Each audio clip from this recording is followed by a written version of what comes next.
Oh, hey there, niece. Hey, baby. How you doing? Nah, I ain't doing nothing, child. Sitting there up here waiting on y'all to come in. You doing okay? I'm so happy for you, niece. I'm so happy that you reach your goal, girl. Girl. I'm so happy for you.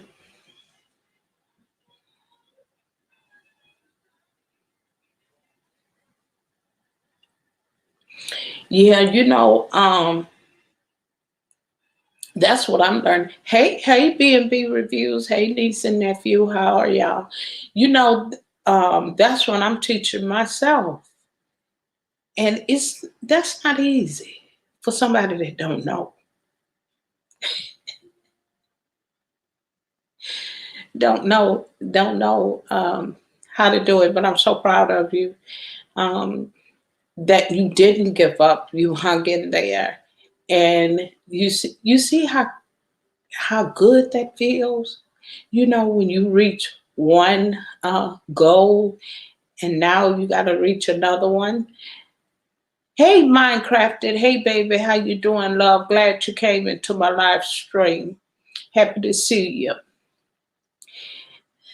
I'm doing okay, niece. Y'all, I'm doing okay. I really can't complain. I've been battling um, um, this disease, lupus, for over almost 30 years, child. So, you know, the little stuff that happens, I take it and keep right on moving. But I didn't want to stay before you long because I wanted to talk to you about where healing take place. Oh, okay, baby. Where healing take place. And a lot of times people don't understand that healing not only take place in the body, but it also take place in the mind. Hey Donna, hey baby, how you doing, love? Thank you for coming to my live stream.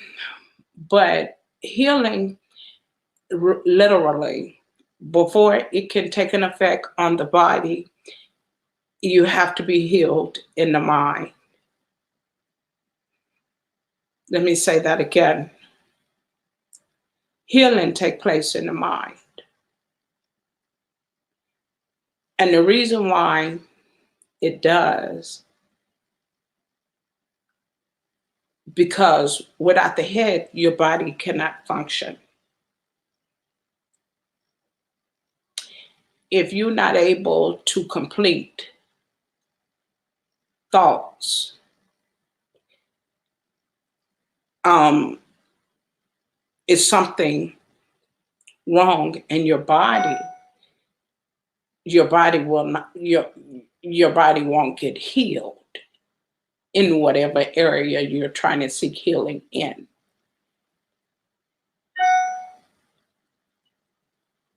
The Bible speak of the thought of man 23 times. And I think a lot of us have heard it um, verbatim, such as for us not to lean to our own understanding, but acknowledge God in all his ways, that he shall direct our path. If you ever listen to my prayers, most of the time I pray for my mind to be renewed, that I can continue to learn God's word and God's people and understand them. And I always talk about how um, much compassion I have for people. And that's because I've been through a lot in my life. And I could tell you about it because a lot of things that I went through, um, you know, it affect your train of thought. And so the Bible also tells us that God cannot operate in a spirit of fear or worry. He does not operate in those energies that we get when we are faced with things of the unknown. And how I know that is because I dealt with death from my youngest brother all the way to my parents, my grandparents, and then my husband of 28 years of marriage when he passed away. So for me, I had to stay in prayer. That's why you hear those prayers are so powerful to some people, because a lot of times people are dealing with things that you have no knowledge of. Hey, Esther. Hey, baby. Thank you for coming to my live stream. And anyone that you do not have in my live stream, please feel free to connect with one another and also do it the correct way. Um, so, as believers, as spiritual beings, the Bible tells us to keep our mind stayed on God and His goodness. That, you know, anything that we can think of and can imagine, He will bless us. He will give us the desires of our heart. But God cannot operate if you know that, if you do not believe it, really, really believe in what God's word is telling you, then that word cannot manifest itself. Another thing that um, it says that our mind should be transformed. We are no longer of the world. So we don't think worldly. We don't think as of the world. And I think for me, um, with me being so compassionate and with me um, removing myself to hear someone's story or to hear someone who might come to me and say that they need prayer. I'm not, I'm listening to the story, but I'm also have removed myself out of self and put their situation into my situation. Why? One is to really understand what this person or family might be going through. And a lot of times you have to be a good listener. You have to really, really listen and hear that person. You know, I'm always up here giving you little cliches, little sayings to encourage you to for you to hold on to and really to really put it within, because each and every last one of us was chosen. You know, we talk about education, and now I'm all over the place. We talk about education, but education comes from within what's already been inputted in you, how God created you. I can't stress it enough, how powerful you are. You got to know that you were chosen. You know, you got to know that it's someone that's right there with you through anything you go through. And I can tell you everything that I've been through, I'm better today than I was yesterday. I'm better today than I was last year. But you got to get healing. If you have um, anything that you went through as a child, and it's, I can guarantee you, if you haven't got healing in that, it's going to continue to come up in your life. Well, how do you know that, Miss Rochelle? It's because you have to think of the mind. We have heard all our life that a mind is a terrible thing to waste.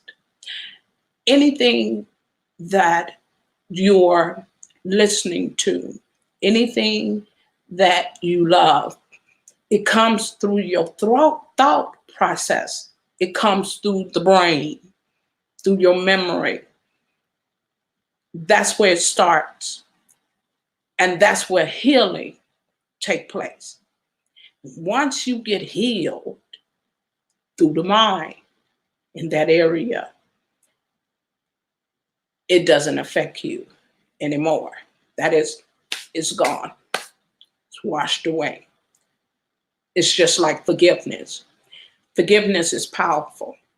I talked about forgiveness and how I had to forgive my mother. Once I did, it was a burden lifted off of me. And I don't have a problem with forgiving.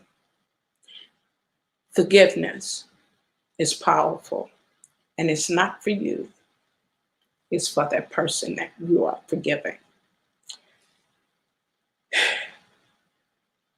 You cannot grow, you cannot learn if you don't get healing in certain areas. And I could tell you, I could sit here literally and tell you that anything that you're dealing with, take it to that supernatural being. Take it to your Heavenly Father.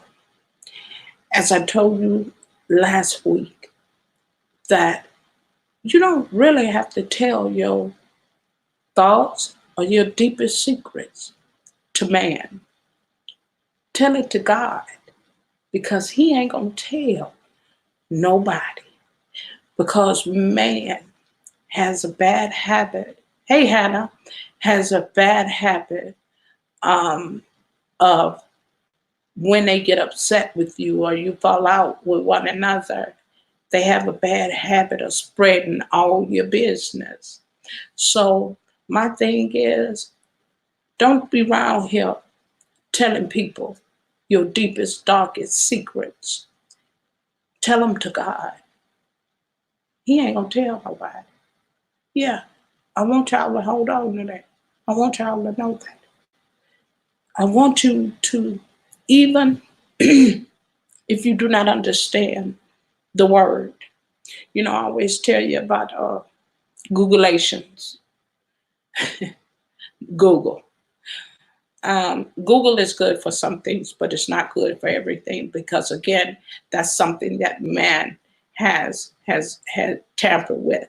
So you can't believe everything you Google. But to get a true understanding of the word, they have a commentary. A commentary is this big book that looks like a dictionary.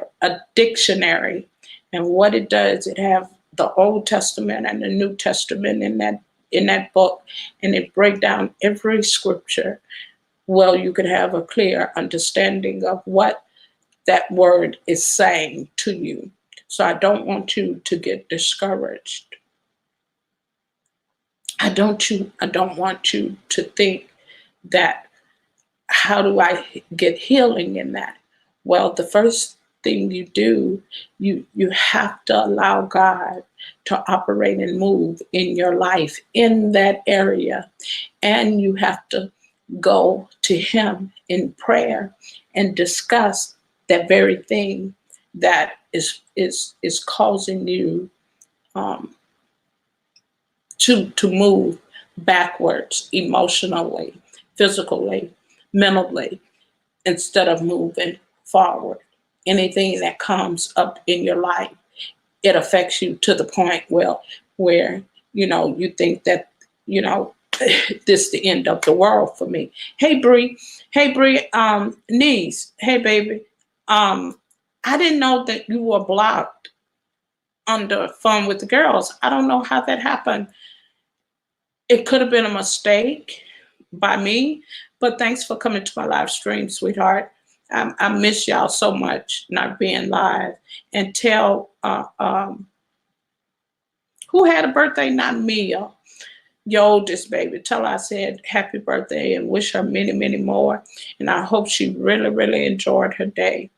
But you have to, you if you think that the Bible is not real, I don't know what else to tell you and how to get you to really tune in to self. And yeah, y'all always hear me talk about um, fun with the girls. Well, that's Bree. That's the mother of the channel, and she had three beautiful girls. I just was talking about her Thursday, I believe. Well, y'all know I'm always talking about her because I say it all the time in my live stream. But she has been with me for forever and a day, and I appreciate her. I love her. Um, and she's just a sweet, loyal person. And then I love looking at her daughters, and they just amaze me. But I love her to death because, like I say, she's been with me forever and a day, and I wouldn't trade her from anyone. But that is so important to understand where your healing take place. Whenever you can whenever you can get healed in that area, you no longer see it appear in your life again. Because if you don't get healing in it, what's going to happen is that you're going to continue to see um, that very thing come in different forms and affect you in a way that you thought you had got healing in, and really you haven't. And it'll continue to manifest itself in your life. So once you get healing in that area, I can guarantee you that it won't bother you anymore. It won't affect you to the point that you think. Because I hear a lot of people, even I have said, why does keep happening? Why am I still going through this? It's because I hadn't took the time to get healing in that area. And so whenever you have past trauma, whenever you have dealt with something that happened to you as a child or a teenager, a lot of times because people think that it's not affecting them because they have grown past that. And in reality, is you really hadn't got healing in it. And what it does, it begins continually to manifest itself. Hey, is Jaden in here? Oh, cool, Jaden. He and the Dan here. I ain't see them come in. But it continued to manifest itself for, it just continue to do so. And it'll manifest itself in many, many different ways. So you really, really have to rethink it and or ask yourself why this why this keep coming up in my life and affecting me to the point where I want to give up. Is because you hadn't got healing in that area that affected you years ago. So you have to be mindful of that. And if you do not, it will eat away at you. And I always tell you that you can't have a testimony without a test. You have to endure that test. And life itself gonna throw you some tests. But if you make it through it, I guarantee you you're stronger than you was when you started, when it came about. So whenever you are going through something, and I always tell y'all to stay in the spiritual realm. Matter of fact, me and I was in B&B reviews stream. I don't know if it was the first one or the second one. Somehow we got on the conversation about your imagination, and um we would, they were talking about that, and I said, well, that's how God created us, you know, that imagination.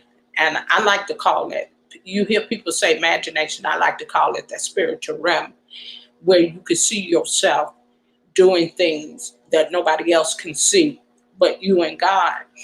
And I think, and I know that God created us that way because He wanted us to be able to see ourselves doing greater and bigger things here on earth. Not only that, to glorify Him. So whenever you think of the body, and I know the New Testament in First Corinthians and Second Corinthians talk about the body, that it tells you about your arms, your eyes, your mouth, your ears. Why we have two of them, because one can't operate without the other. You need your right hand to help with your left hand, your so on and so forth. You know, so when you hear that, when you read about that, it is so true, and you have to know. You have to know um, where healing takes place, and also I always tell you about the devil.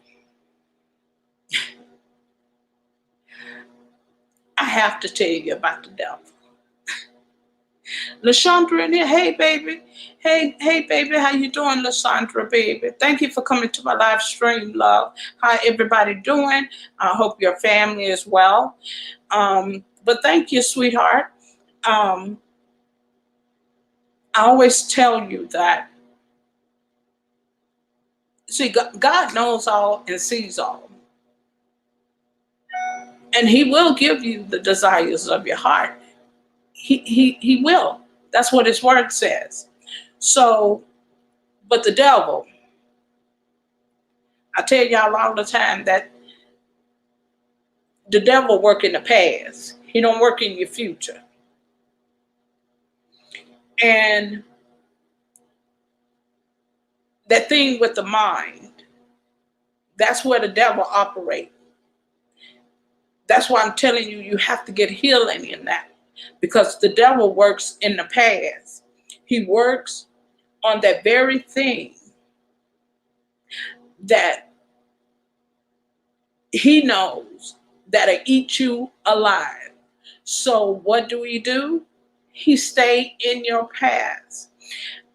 I know I talked about this, and I always talk about it because I want y'all to understand how the devil operates. He come to kill, steal, and destroy, but he come through the mind first.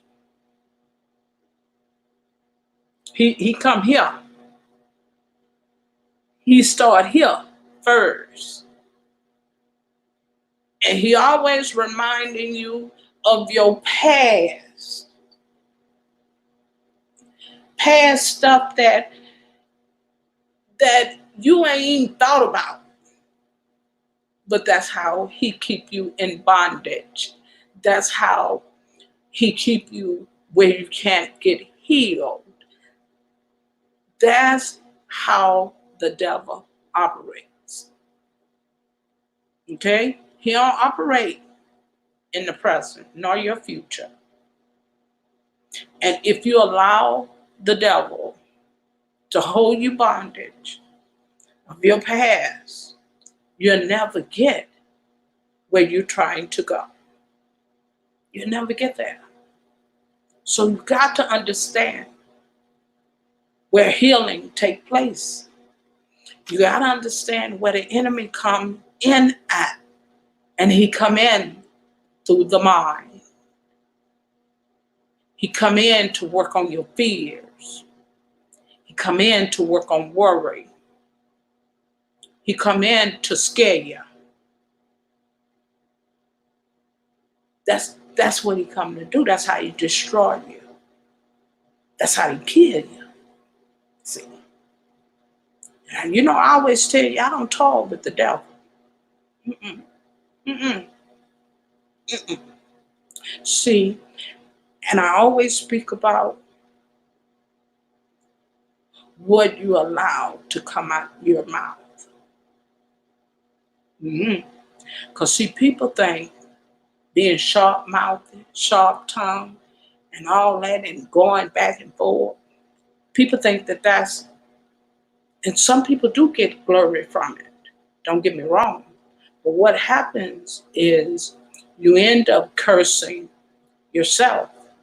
You end up bringing things into your life because of somebody else.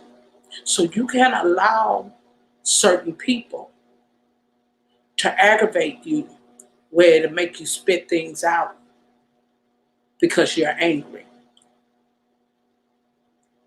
It's how God created us. But we got to understand his will and his power. His thoughts are not our thoughts. His ways are not our ways. But if you allow him, he will. He'll change your life. You know, I always tell you that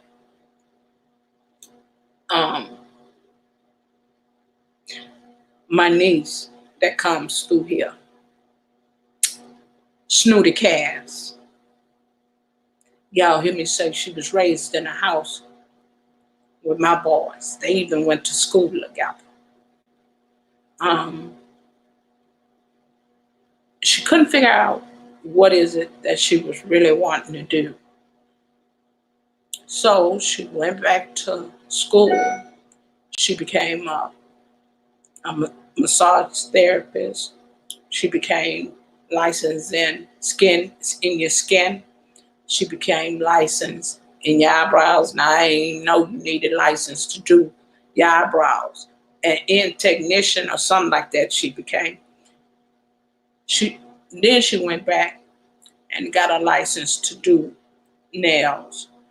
Not only that, just a couple of weeks ago, she told me, "Hey, now I got my bartending license." I was like, I started laughing because I said, "Cassidy, you ain't got nothing to do, girl." I said, "Don't you have enough to do with your own business when you done what?" She said, "Yeah, ain't it? It don't take number 2 weeks, and I got my bartender." Hey, Castro. Hey, baby. Happy New Year, love. How are you, nephew? It's good to see you, love. Glad you came to my live stream. Um, so I said, "Oh, okay. Well, yeah. Oh, okay, girl." So, but even with her trying to figure out what her life was all about and what she wanted to really do in life. And she had had some good jobs. Matter of fact, she worked for an energy company. And before she went back to school. Yeah, anybody that don't, yeah, she is. Nee, she is. She is. I think you've seen it in my stream a couple of times. She was in here the last Thursday when I was on. But yeah, she couldn't figure out what she really wanted to do. And she went back and did all that. And you know, she doing real good. She also have her own eyelash line as well. So, you know, even with her, and when she finished school, she had a business here open. And I never forget. And I told her, I said, "Look here, you worry about when she was looking for spaces to do her." Okay, baby, thank you, Bree. Um, Looking for places to open her business, to start a business once she graduated. And I told her, I said, "Well, look at here, baby." She had found a place. I told her, I said, "Look here, let me tell you something. You don't worry about what nobody say. Don't worry about what them people say." I say, your faith is in God. And I say, "Let me tell you something. I told you once before, speak things over your life because you have that power. Once saved, always saved." God does not retract that because because we stop praying or stop going to church or stop, serving Him. No, that does not happen. Once saved, always saved. He don't take it. He's not an Indian giver. I don't know who started, who thought of that. No, that's not true. But I had to tell her, I had to encourage her to tell her that you speak anything you want in your life, good, you got to speak it and you got to believe it. And when you do, watch how that thing manifests itself. See, I didn't see blessings manifest itself in my life around my own family, including including her. Cause right after I told her that, she said, "Oh, thank you, Amy." She always tell me that I'm the aunt that you can always call, and she gonna listen to you, and she gonna tell you what's right, and that's it. She don't too much get involved in other stuff. She always that's how she she described me to other people. To other people. But yeah, and I told her that, and she opened her space.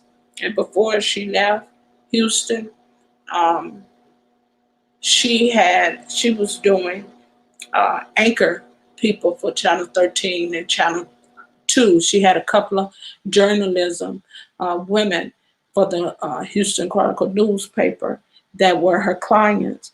I mean, she began to do real good, y'all. So even her, I would tell her, hey, don't get nervous. Don't get discouraged. Don't you didn't come this far. Don't do that. I said, if that's what you want, baby, you pray over that thing, you speak it. And see, that's what God really made our mouth for, is to edify him and to encourage and to build up and not to tear down. See, I don't believe in tearing down nobody. I don't believe in that. I don't believe in it. You know, because why would you do somebody like that who's going through? You know, you hear the saying say you can't kick a person when they're already down. So why would I try to tear you down and you're already down? We just have to learn that as people, as believers. We have to learn it as people of color. Even here on YouTube, we have to know that. And we have to learn to help one another and encourage each other. Encourage each other. Oh, Miss Donna, you cooking? And encourage each other. And that is so important because it's so many people that start out that don't finish, even on YouTube, because they get discouraged. They get discouraged about everything that they have to do concerning their page. Hey, niece. Hey, baby. Hey, Shay. How you doing, love? Glad you came to my live stream. If Castro's still in here, Castro, I met Castro in somebody else's stream one night, and I met with him, talked to him, and seeing he has started his channel, I went on and subscribed to his channel, encouraged that young man to keep his head up. It's something in you that God is trying to get out of you. See, that's mainly what our tests and trials in life, because God is trying to take us into another dimension. And a lot of times we ain't ready to go where God, I'm doing fine, baby. How you doing, love? I'm glad you came through, Shay. Shay is another person, y'all. Shay been with me since her, Bree. Who else? Her, Bree, um, 4KS, We Love Rain, um, Screw, Donna, these people been with me since I started YouTube. Yeah, y'all don't hear me. Them people been with me. Hey, Miss Kendra. Hey, baby. Been with me since I started YouTube, and I don't forget them, you know, and I love them. I do. And when I see them pop up in my stream, I be so excited because they've been with me for a long time. A long time. I'm doing okay, Shay. You doing all right, baby? So, we have to lean on one another and encourage each other. And it does not matter what a person may be facing, still be there for each other and help one another. You know, I see a lot of people, once they get monetized, they stop going live. Some people do, not everybody. I'm no, I'm not gonna stop going live.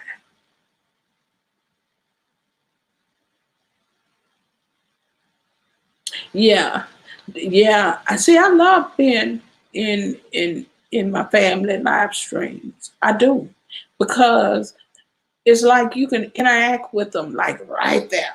It's almost surreal. You know, and I love being in live streams. I like being. My niece ain't been live in a while, but she a good supporter, and she be around here and everybody stream, supporting people and viewing people videos. So Shay is a good supporter, you know. Um, and I like being in B&B reviews. I like hanging out with them because they are awesome couple as well. I like being over there with Bree Bree fun with the girls. I like being over there with them. You know, I like I like that. Now, am I gonna stop going live now? No, I'm gonna be going live until I decide to stop doing YouTube. But yeah, I'm gonna still go live because it's a way that you can interact with your people and new people. So, I like being, y'all know I like being over there with y'all because y'all be over there cutting up and then y'all have food, and then I have to get up, go find me something to eat while y'all eating, y'all doing the review on the food and all that kind of stuff. My niece Shay, she do some of everything on her channel. She do cooking and stuff like that on her channel. And when I go over there, either she live or upload videos, I have to go and get me something to eat when she live, cause she be over there cooking all kinds of stuff, child. Then y'all give me ideas to cook something different, you know. So I like it when y'all be up in there cooking and going on, cooking and going on. And Miss Kendra, she have a good channel too.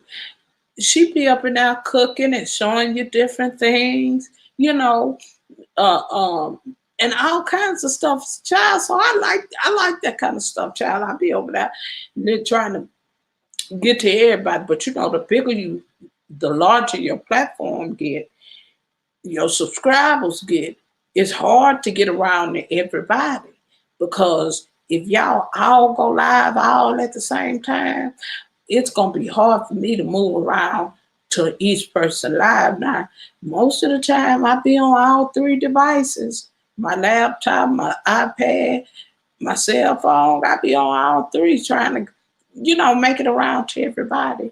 But I just wanted you all to know where healing take place. You got to get, you got to meditate on things that will be beneficial to you and the body. Because when the mind is stress free from worry and fear, the body is able to function. You with me? Because when the mind is troubled, it makes your body weak and it makes your body sick. Hey Jaden, hey cool Jaden. Thank you for coming to my live stream. It makes the body sick if you don't have a clear mind, if you're fearful, if you're worried, if you're frustrated, all that'll make you sick. And we've heard of stress, that stress will kill you. Well, where do y'all think stress start from? Start from the mind, in the mind, your thought process, the very thing that sticks in your mind. And a lot of times we don't know how to get rid of that, how to settle ourselves down from being worried and frustrated, and as a mother, um, raising those two boys I have, well, they not boys, y'all, they men, grown men, Lord. But even raising them, you know, I had to remind myself on what I said, how I said it, when I said it. Not only that, I had to put it in them to be able to,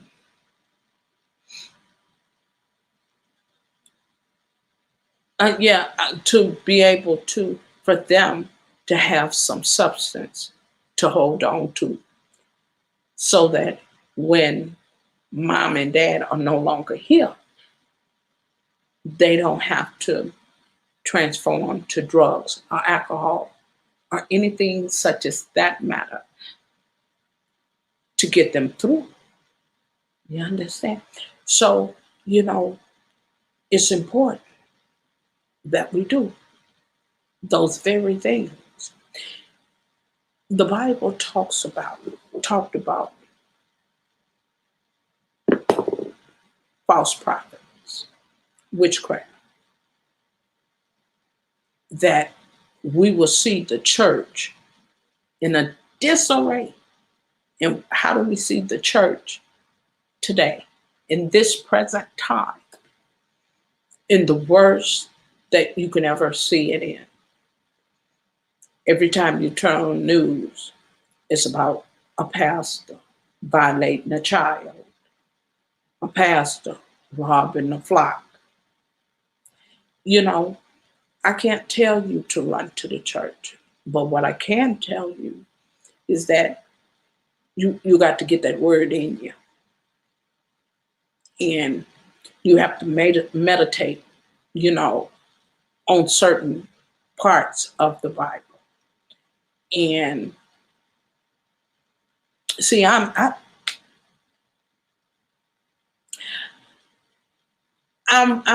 paper Bible saved. Yeah, uh-huh.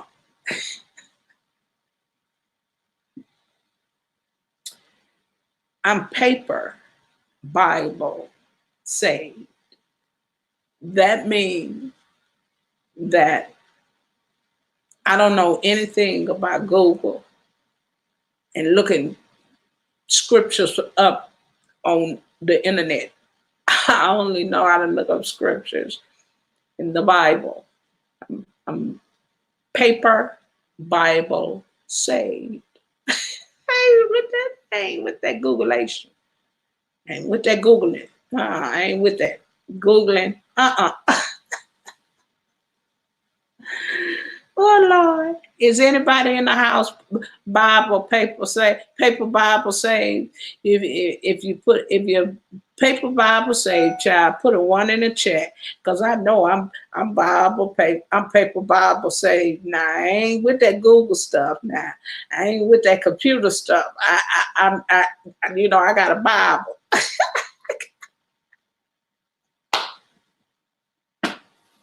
That's that's how I learned, y'all. That's how I learned. I ain't learned the Bible on the internet. I didn't. So when y'all hear me say paper Bible saved, oh yeah, y'all paper Bible saved. Y'all know what I'm talking about. Y'all know what I'm talking about. But yeah, I ain't with that. I can't. I can't.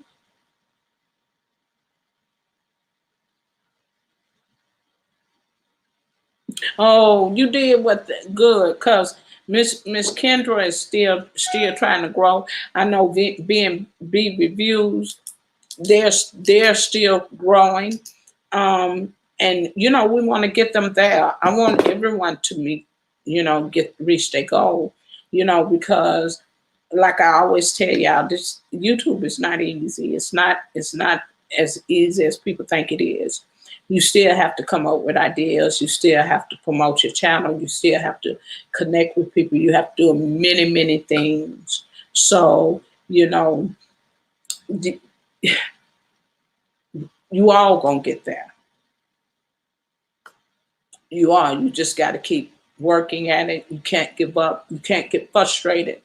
A lot of times, a lot of people get frustrated because they a lot of people work and can't network like they want to and grow their channel that way. But if you just keep putting out content and keep going live, I can guarantee you your channel will grow. It will. It'll grow.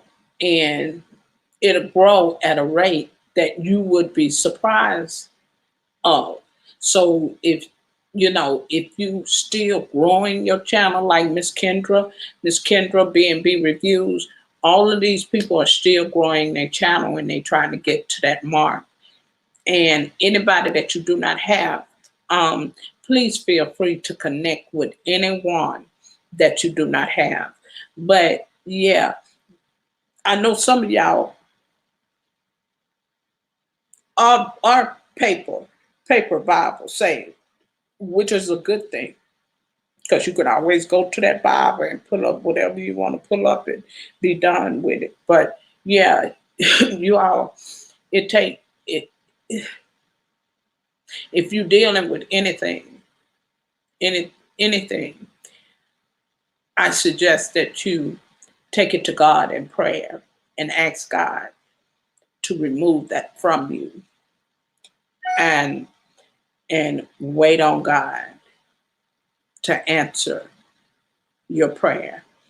And I can guarantee you, he probably, most likely, he's going to answer it. He's going to deliver you from that very thing that has haunted you this far.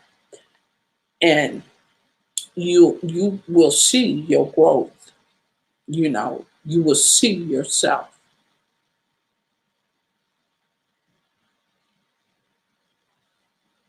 Yeah, everything will fall in place with your channel. And you got to take the good with the bad and keep stroking. I always tell y'all that don't get discouraged. You know, don't allow anything that you see that's going on in your the physical eye, right in front of you. Don't let that interrupt what you got going on your channel. It's the same thing with your everyday life. Don't let what you see.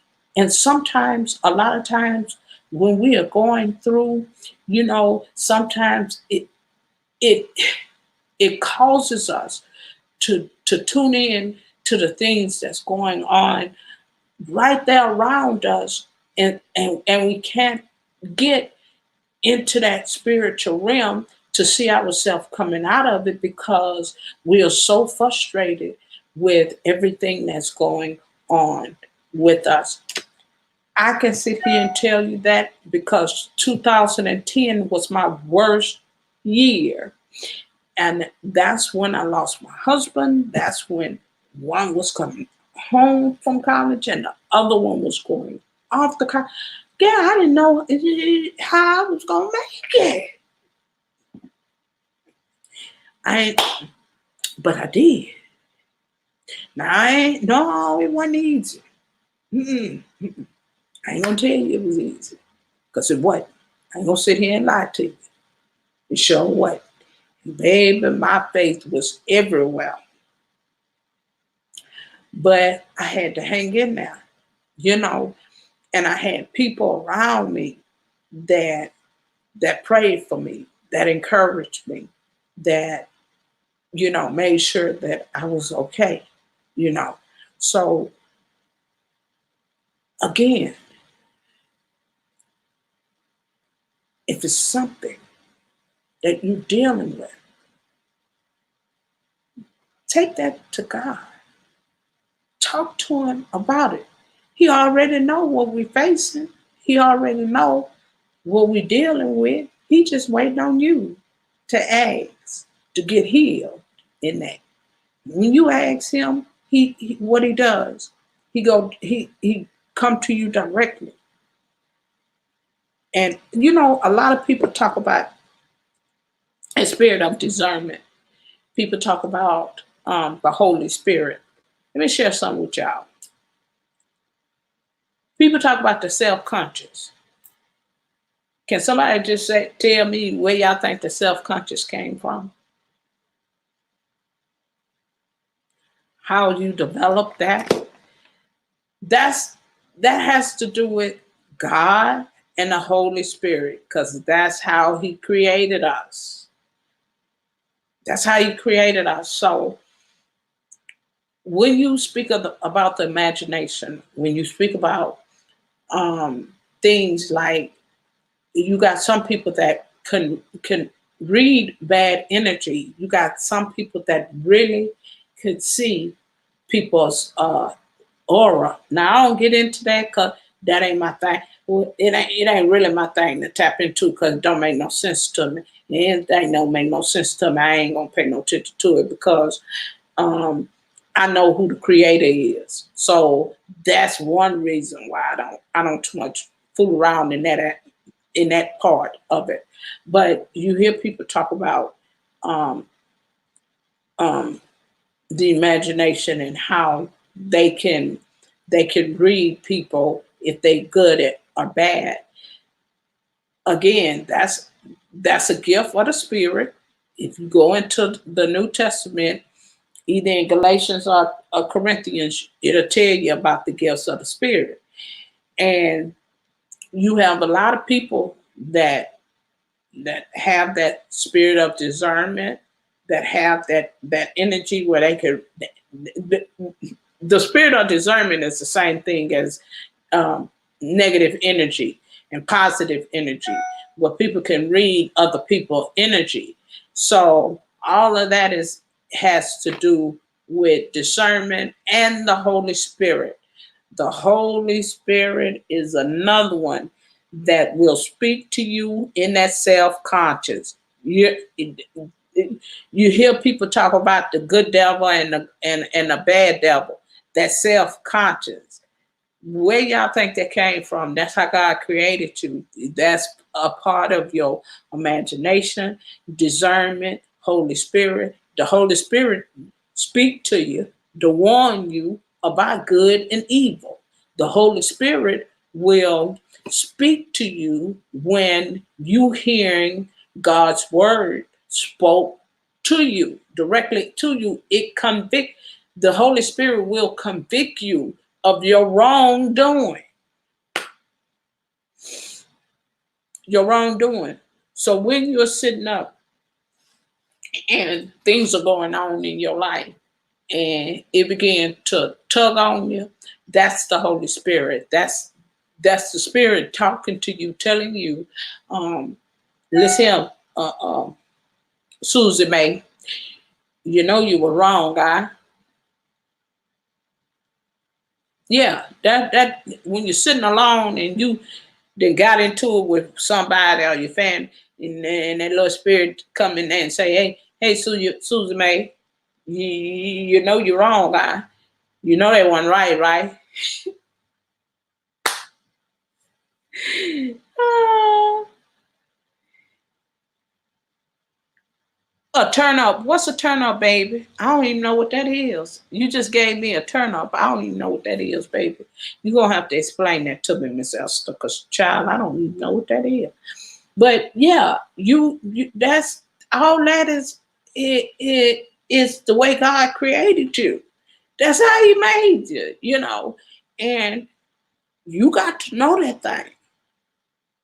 And a lot of people, I've heard many of people talk about energy during all the crazy. Yeah, I know it get me too. niece and nephew. I don't know which one of y'all talking. Lie be both of you. Most of the time, I could tell which is which, who's talking and who's not. If it's John or is it my niece, I know by the comment. But yeah, that's the spirit. That's the Holy Spirit. That's that spirit of discernment, warning you. Don't do this. That ain't that contradict the word. This here over here. You know, and a lot of times we don't pay attention to that. A lot of times we are overlooked or won't key into what the spirit is trying to tell us, where it's trying to guide us. That positive energy. However you want to look at it, it's trying to guide you there to where you need to be. And a lot of times we miss it, because of fear. See, a lot of times people won't go where they need to be because of fear. They're comfortable where they are. And it's one thing about life, ain't nothing comfortable about it. Nothing. You know. Um, I thank God for okay, all right. Thank you. You mean thumbs up. Thank you, baby. Um, you you have to be mindful of that. And you have to be mindful of people around you. And I always tell you, surround yourself with positive people who can uplift you, who can be there for you. And a lot of times, this Christian walk is not easy. Being a believer is not easy because of life trials and tribulations. But, we all have to go through them and we all have to learn. We all have struggles. We all have crosses that we have to bear. We all do. Um, we all have a past. Now, I ain't never been no dopehead. I ain't never been no alcoholic, so I can't really touch on that 'cause I don't know nothing about it. 'Cause that ain't nothing that affected my life. But I have been through um, sickness and death. And let me tell you something, death alone is enough. That's enough when you talk about trials and tribulations. Oh, Shay, now that I think about I hope Shay's still in here. Shay, you still up in here? If you is, come type something in the chat because baby, I got the I want you to be part of the panel I'm finna do about grieving. B&B Reviews shot that idea out to me to speak about that, and it's so far I got 3 people, and that's including myself and Auntie Donna. Auntie Donna gonna be part of the panel with me. She not in here. Normally she'll come through here. She might be busy too, so but anyway, it's gonna be myself, Auntie Donna, Nicole Reloaded, and if Shay up in here, I'm gonna add Shay to it. And the reason being I'm adding Shay is because Shay lost both of her parents. So I know she know about the grieving process. So those are the folk, you could have up to 6 people. And those are 4 people I know will make good, they will be good on the panel because they dealt with grief. So, and dealt with grief at a different angle than most of us have dealt with. Now I've lost both of my parents and my grandparents and two brothers and and then my husband. So not to mention my in-laws. And so I've dealt with grief on a different level than some people. And being B reviews, my niece and nephew, they they say, well, Miss Rochelle, why don't you do a panel about how you got through the grieving process? And I thought that was amazing because I hadn't did any panels on my channel at all. And I thought that that was amazing. Hopefully we'll be able to do it one day next week. But as I was speaking, I guess Shay not in here no more. But I'm gonna have to email her.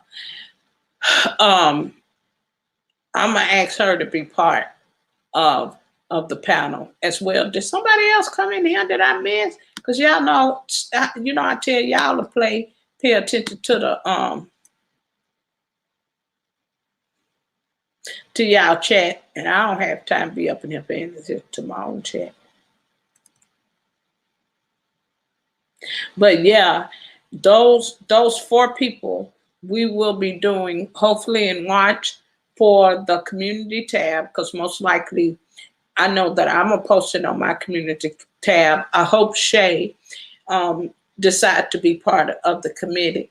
Miss Kendra, we're still working on that other panel where we talk about lupus and endometriosis, fibromyalgia, all that type of stuff. I'm still working on that because, as a lot of you know, I don't have any grandchildren, and my children are grown. And then my great nieces, they are all teenagers, and they ain't got nothing to do with ain't it no more over here. So, I have to with Miss Kendra and Auntie Donna, not Auntie Donna, but Miss Kendra and the other young lady, D Sensation. Now she's been under the weather. She did email me and told me she had been under the weather, but she is supposed to be part of my panel. So for me, with them two being part of my panel, I have to let them tell me when is a good time for them, because see, my schedule just open. It just open what it is, any time of the day, any day of the week, it don't matter. So I want to be mindful of them so we can really do a good panel and really educate people about the disease and how it have brought on other diseases that people have no clue of, because like I say, I've been dealing with this thing almost 30 years. So, it's nothing that don't surprise me about lupus. So that's another thing. And getting with everybody getting with everybody and their time, so that we can get up here and it's not too late, because we're all on different time zones, so that we are not too late or not too early, but doing it at a reasonable time, and pretty much have our information put together. And that's basically what I've been working on and really keying in on my editing skills, because I can't edit. I don't know how to edit, but I've been teaching myself slowly but surely. I'm getting there. But I just wanted to come on and talk to you guys about that, and how, if you got anything that's bothering you, if you got anything that you're dealing with, you know, go and have that conversation with your Heavenly Father and get healing in that, and and and get it where is that it doesn't affect you anymore, or the devil cannot attack you anymore in that area. And and that is so important that you heal in that. And I want everybody to have a understanding of, the mind and how things occur in our life that keeps us, that hold us, bondage, you know, and how it began to affect the body. Because once you can't get rid of it in your mind, you end up being sick and it began to affect the body.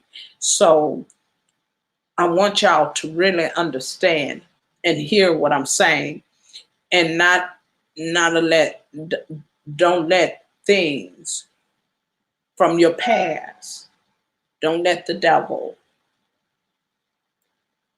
to use your past to hold you hostage, to hold you in bondage. Don't allow him to do that, because if you allow him to keep you there, he will, and you will never be able to get past it. And a lot of times, our generational curses follow us. It follow us into our adult life. It has a way of following us and our offsprings. You have to know this. And do I believe in? Yay, that's real. Yeah, that's some real stuff. You know, yeah, that's real. You got to, you got to know that. If you don't, it'll continue to manifest itself in your life, and from your life to your offspring in their life, and it just is a repeated process. It just repeats itself. That's why it's called generational curses, because it goes from one generation to the next. You got to know how to break that thing. You got to know how to put it in you. You know, I've been there. I've been there.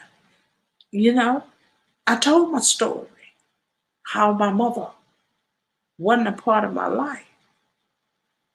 See, did it dictate to me if I was going to be a good mother? No. Mm-mm. Did it dictate to my brothers? Well, I only have one brother that got two. If he was going to be a good father,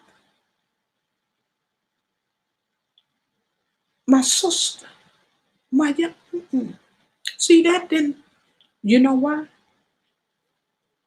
Because we had some grandparents, my father, mother, and father, including my father, who put it in us, who instilled value. Hey, male advice. Hey, baby, how you doing, love? They instilled it in us to think better, that we were more than what our situation was. So, being raised that way as a child, and then having my children, you know, we broke that curse. It's what it is. I can't tell you about anything I don't know anything about. See, my mother wasn't in my life. Mm-mm. She was not. No. My grandparents, my father's parents, raised all six of my father's children with the help of my father. So when I sit here and I tell you that I done been through the fire,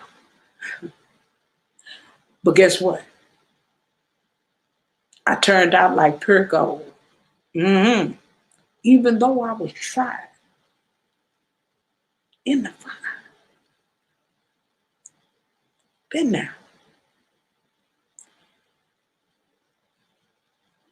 But it was because of him who kept me. And I thank him for it. And I want y'all to be encouraged. See, people don't know your story. And I don't mind sharing my story. That's what my channel is all about. Encouraging, uplifting, letting you know that whatever you're going through, you can make it. And see, I done been through it. See, not having my mother in my life, that didn't stop nothing for me. Mm-mm.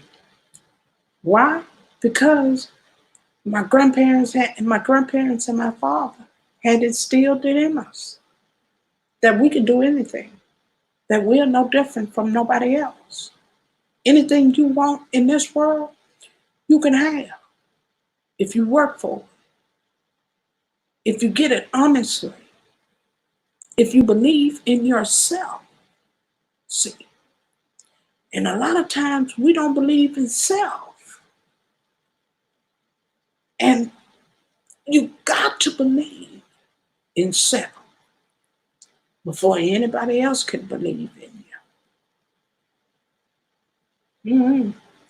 And so, you know, when I sit here and say I'm blessed, if God don't bless me anymore, I'm still grateful. Mm-hmm.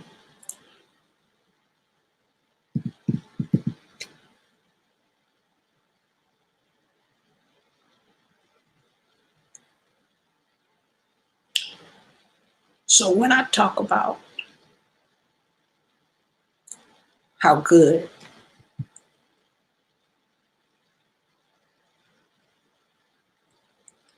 God is and how amazing He is, it's because I know Him for myself.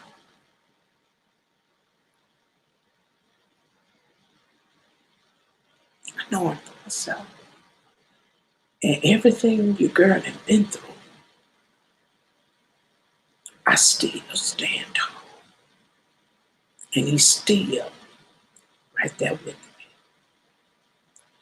So I want to share with you as much as I can to help you to understand this thing we call life. And once you're able to get a grasp on it and learn it and understand it, it becomes easier for you because you took what was inside of you. That was all. I always tell you, y'all was predestined to be here. We all have a purpose. We all have a calling that was placed over our life when Christ died. You got to understand that. You got to know this thing.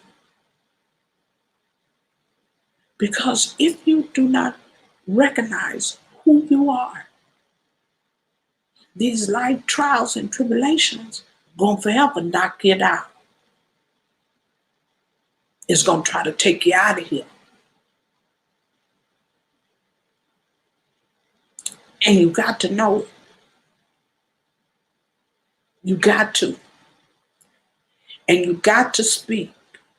I don't like to hear people say they can't do it.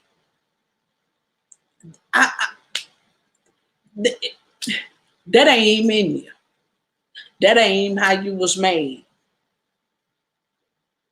It ain't no can't in you. It's can, that you can do all things. You can do all things.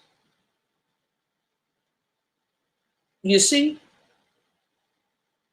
You got to put that in you. He the one who created you. He told you you can do all things. Ain't nothing you cannot do. See, that's why can't nobody tell me I can't do nothing. Because that's not what my father told me. See, and y'all gotta know that. And sometimes, like I say, we miss that. We'll miss it. How I learned it is because the nightclub, y'all ain't never heard me tell y'all this story. The nightclub wasn't for me. Drinking wasn't for me. Smoking wasn't for me. It just wasn't. Any of that I tried to do, it worked against me. Yeah, it did.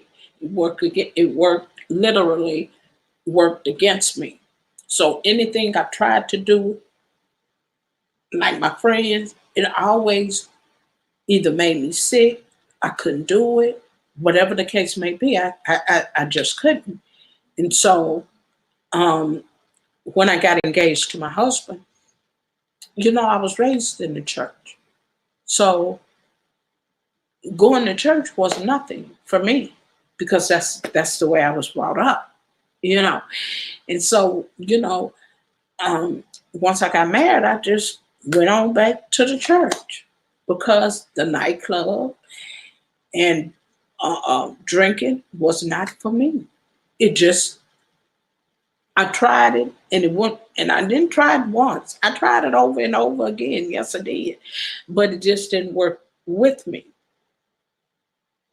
Mm-mm. It wouldn't take hold to me. And so that's why I don't, my family, including my children, they laugh at it too because they say, Mama, you don't drink.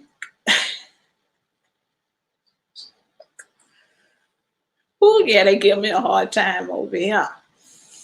They give me a hard time over here. My nieces, my children, yeah, they just think I'm a square, that I don't know anything about life. A street life, I guess that's what they want to say. Oh God, but I do, but yeah, listening to them, hearing them, always say, "Oh, Mama, you don't know," you know, and trying to get them to understand. Yes, I do know. It's difficult for them because they ain't never seen me drink nor smoke or do anything, be out in no nightclub. And when I was telling this story once before, a couple of months ago, before Thanksgiving, Snooty Cass was in my live stream, and she say, "Ain't it? You tried to go out to a club, ain't it? And you was out there drinking." Ooh, ain't it? I would have loved to see that. Oh God, I would have loved to see my ain't it out there. Yeah, she was in a live stream just talking about ain't it? No, ain't it? Who remember that ain't it? Oh, I would love to see that ain't it. She always was. She was in the live stream just talking about me, and and laughing like for real, ain't it? Really, so, because they ain't never seen no other side of me. Well, what you guys see. So yeah, they tease me all the time. I hear it all the time. But I just wanted you guys to be encouraged. And I want you to know that we all got it in us. And I really hope that you all pull it out of yourselves. Hey, Ladybug. Hey, baby. Thank you for coming to my live stream. I really hope that you all pull it out of yourself to bless someone else with something that is tangible for them. Most of the time, when I go into people's live streams, I'm looking and listening for something tangible about them that I can remember them by. Say, for instance, B&B reviews. I listen to them um, because they challenge the audience. Not only that, they speak of things that make you think, that you know, they question your ability, you as a person. What would you do? What you like? I like that. When I go into people's stream and sit there, and that's really what make people come back over and over to your streams, because they want to hear what it is you're going to talk about, that they can take something to hold on to. So when I go into you all's live streams, and Mindcrafted is another, Mr. Male Advice is another. These people here are awesome speakers because I've been in their lives. Mr. Male Advice been with me since I started, so, and I've been in his lives. And most of the time when he go live, sometimes it's kind of late evening here, and sometimes I get an opportunity to go slide in there. Not only that, I get an opportunity to look at his videos as well. But he's an awesome speaker when you go to his live stream. Who else? Donna Just Being Real is another content creator, which I think everybody, whenever she do a live, you all go into her stream, and she has an awesome stream. She talks about a lot about relationships and love and dating and different things like that. But then again, her voice is so mellow and she sounds like a DJ to me. And so I love going into her streams, or even if she premieres, I still go over there and listen. And that's what people really, really attach themselves to each other. So when you're entertaining your audience, and I don't care what your channel is about, make sure that you are engaging with your audience and giving them key things that they can remember you by, because it's so important. And when you live, people really react to you. And Donna Just Being Real can vouch for that, because she be in there talking and we all be engaged in her conversation, everybody in the stream. Oh, you welcome, baby. You know, I like her streams. I enjoy going over there. Yeah, so I want y'all to, you newcomers that are here listening, when you doing your lives, make sure you interacting with your audience, and you're telling them things that they can remember you by, and they will come back to your live stream. I like live stream, even though I don't like doing them half of the time, but I like them. And I like Jim's World. They got monetized. They not going as live because they focusing in on family. They not going live as much. But I hate that because I can't talk to them. You only can watch their video. You can't talk to an uploaded video. Well, you can leave a message, but it ain't the same when you live. Yeah, y'all understand what I'm saying? Am I making sense to anybody? But yeah, like I love being in a live stream, fun with the girls, breathe, review. I love like when they go live, it's hilarious because you get to see the three little girls and you get to hear them. You know, I love going into their live stream. And I don't like she ain't going live no more either because she didn't got monetized. But you know, hey, I understand that I'm with it. But is that gonna happen to me? Nope. No, I'ma still be up here going live. I'ma still be up here going live. Going live with y'all. No, that's not gonna stop me. But you know, I understand the why they stop because going live, you know, for some people it take a lot from them. You know, it just eat away, you know, you concentrating on your audience, you know. Yeah, and you want to concentrate on the interaction, and then you got the trolls, and then you got this, and you know, you got to pay attention to. So but I don't want y'all to get focused in on the trolls and not going live, you know.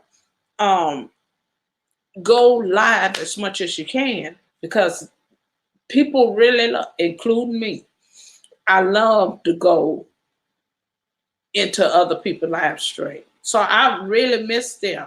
Like I got another family on here, the Wright family. They uploaded a video yesterday, and I watched the video. And you know, I when they all this is what happened with me. When y'all stop going live and y'all just upload videos, I go on over there to the video, but I be in the comment section. Y'all like to have 2 or 3 paragraphs up and down fooling with me because I'm talking about everything, how I miss you, the video. I'm talking about everything. Cause I can't go, y'all ain't going live, and I can't talk. You know, I can't talk to you through your live stream.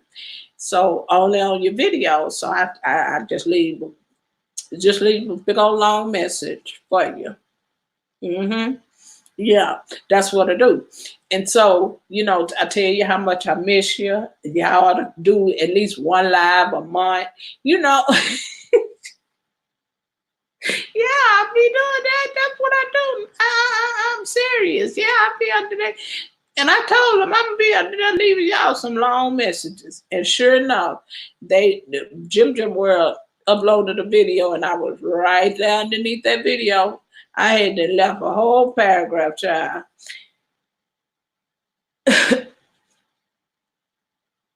Oh yeah, child. Thank you, Miss Ladybug. Yeah, child. Yeah.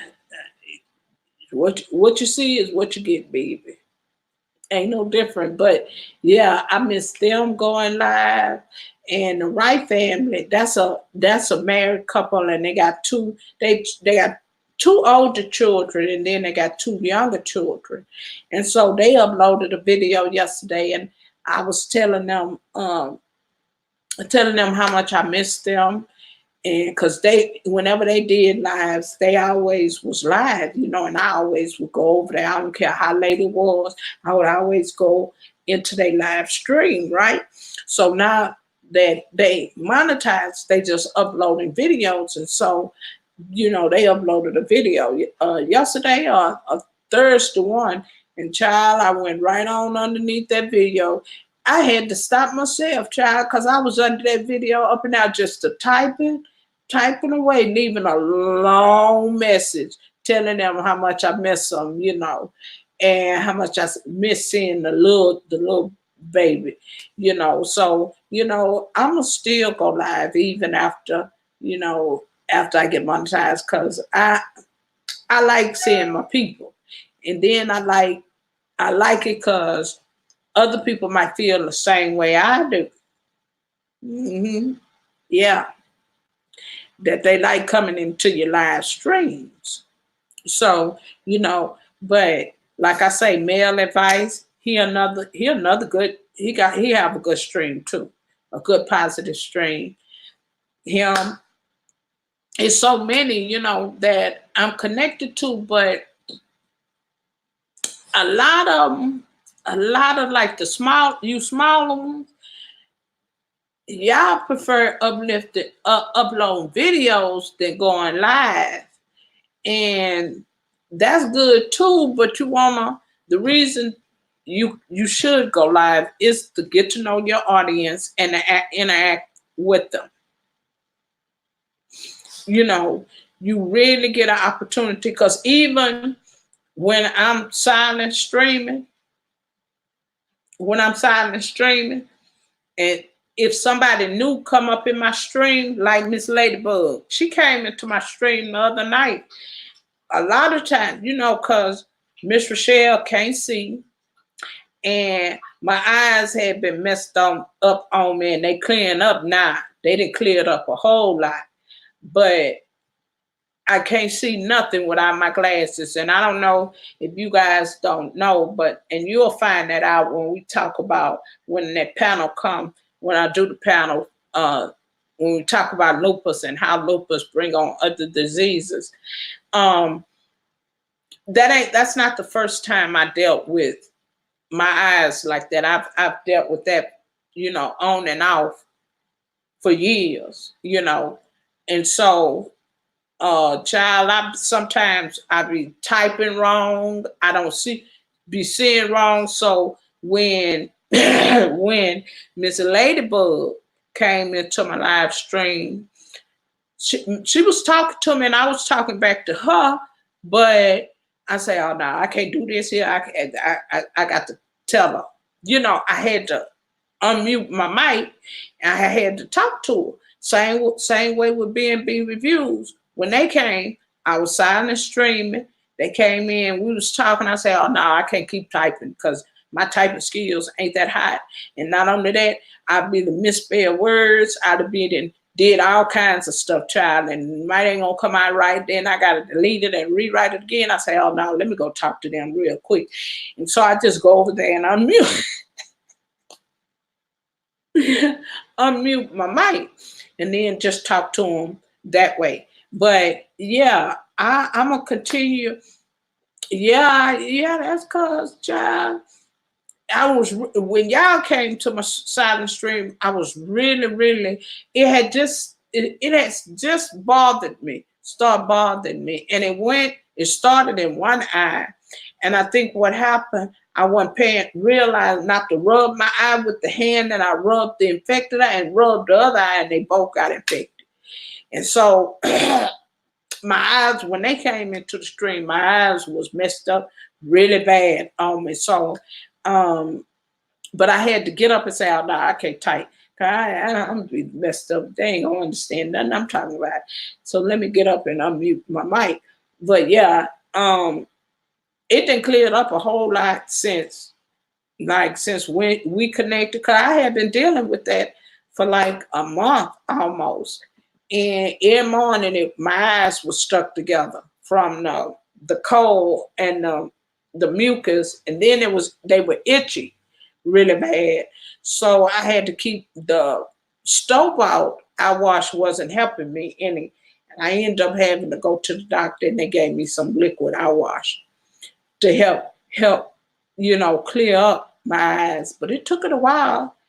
They a whole lot better today, child, than they was Wednesday, Tuesday or Wednesday, because child, I was up in here and it itched so bad. Ooh, they itch really bad, and I was trying to keep from rubbing them and all kinds of stuff. But yeah,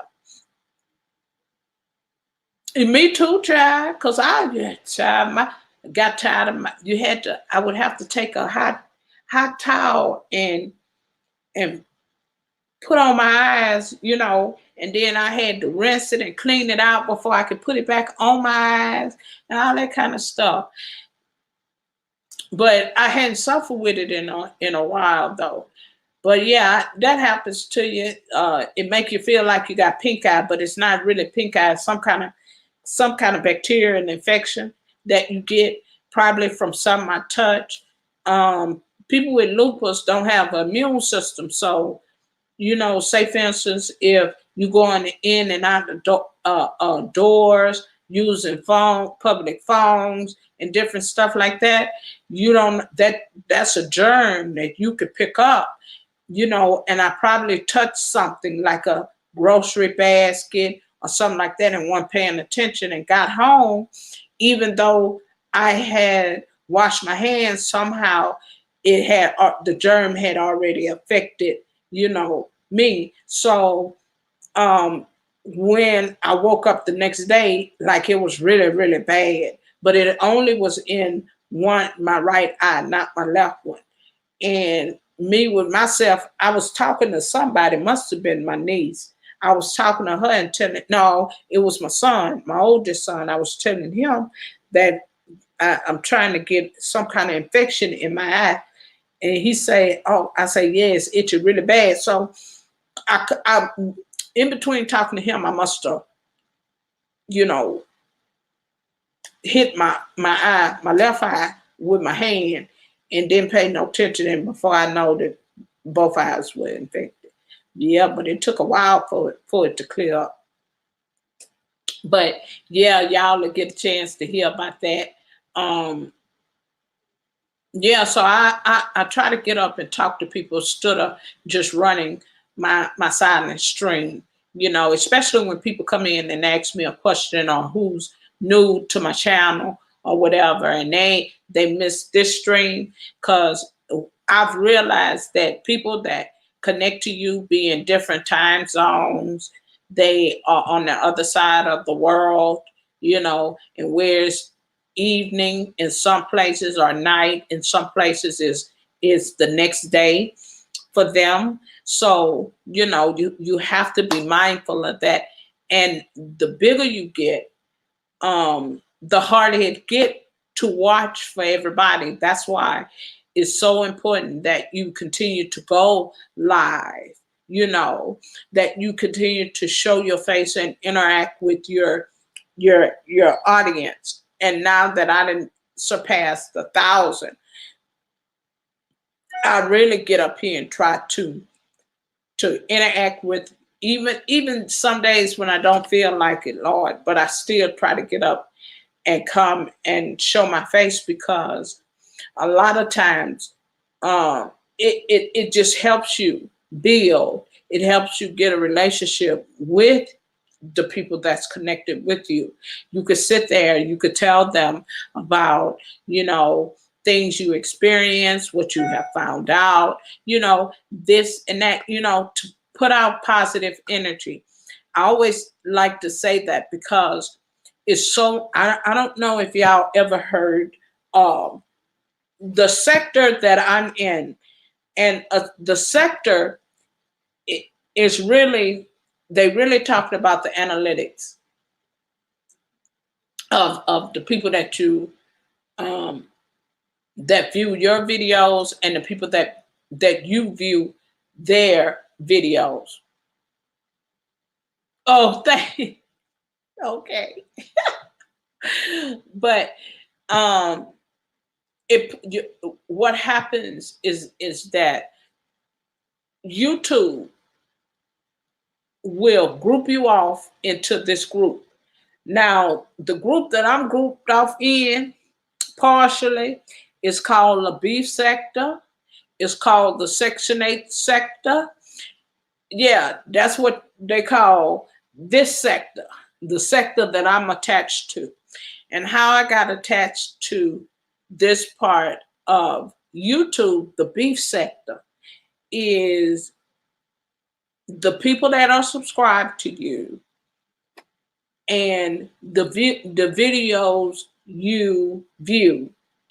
If you have a video that come up on someone else's recommendation and you don't know how that person found you, it's probably because of the analytics of your channel, the person or people that you are viewing in that sector. So you have I know a lot of you heard about the conscious sector. That's a sector that speak about nothing but, history, political, rights, all that kind of stuff. They speak. That's all that they speak about in that sector.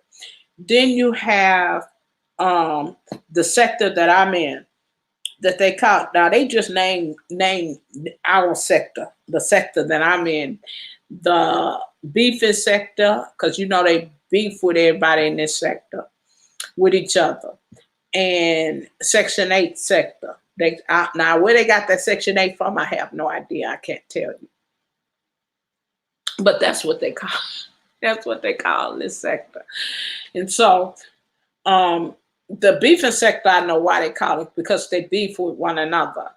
They they always beefing with each other in the part that I'm in. They always beefing with each other. I don't care what it is. They beefing back and forth with one another. So, you know, that's how you get grouped um, in different parts of YouTube.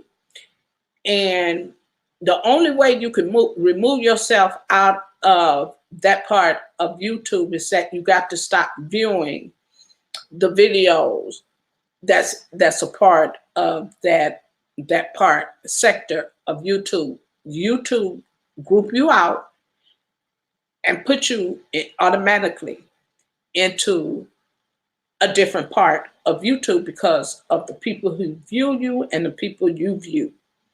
The people you view. You click whoever you're watching. Just like some of you all that is attached to me. I get recommendation of people I never heard of on YouTube. And it's because of the people that's connected to me. That's who they watch. It's not gonna tell me that. Yet on some of them it do. It'll tell you that so many of a person viewers watch this channel. Some of it they will, like on community posts, you'll see it. But that's how YouTube group you off into little parts of YouTube. And so I get asked a lot of times, how did I end up in this sector?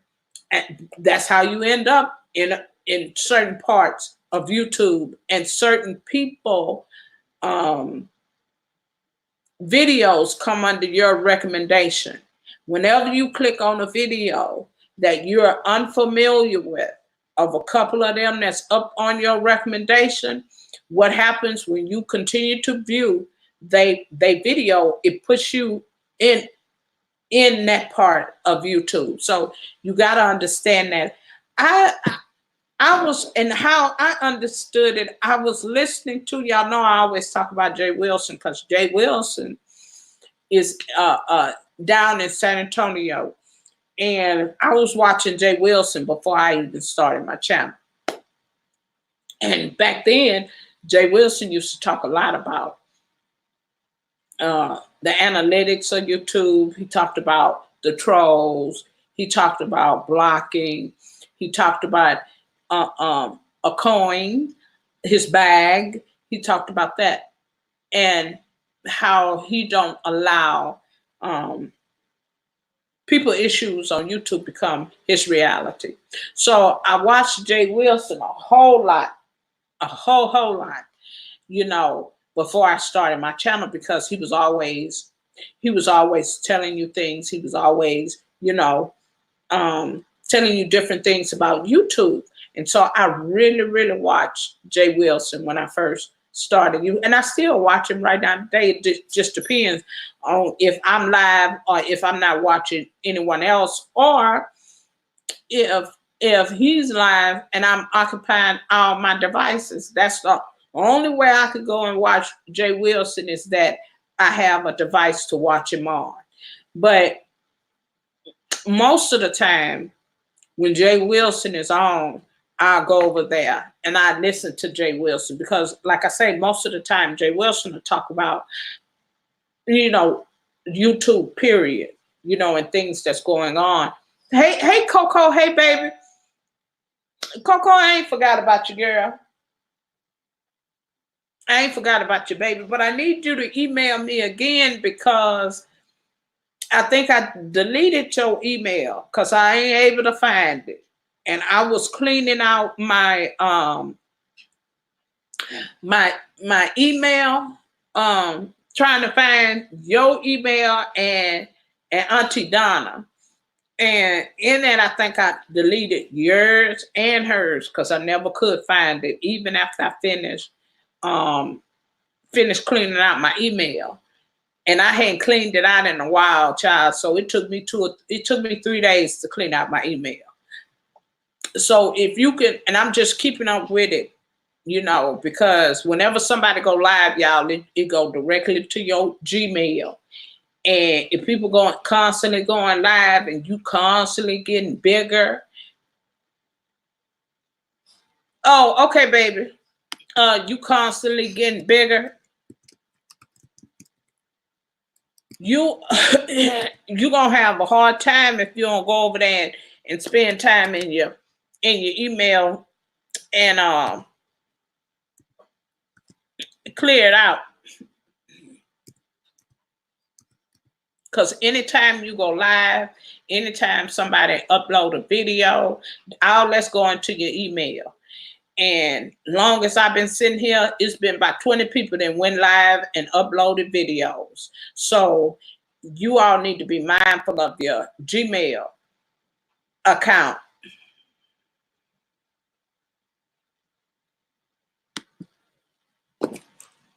And yours is. And I might can meet you halfway, Coco, and give it to you.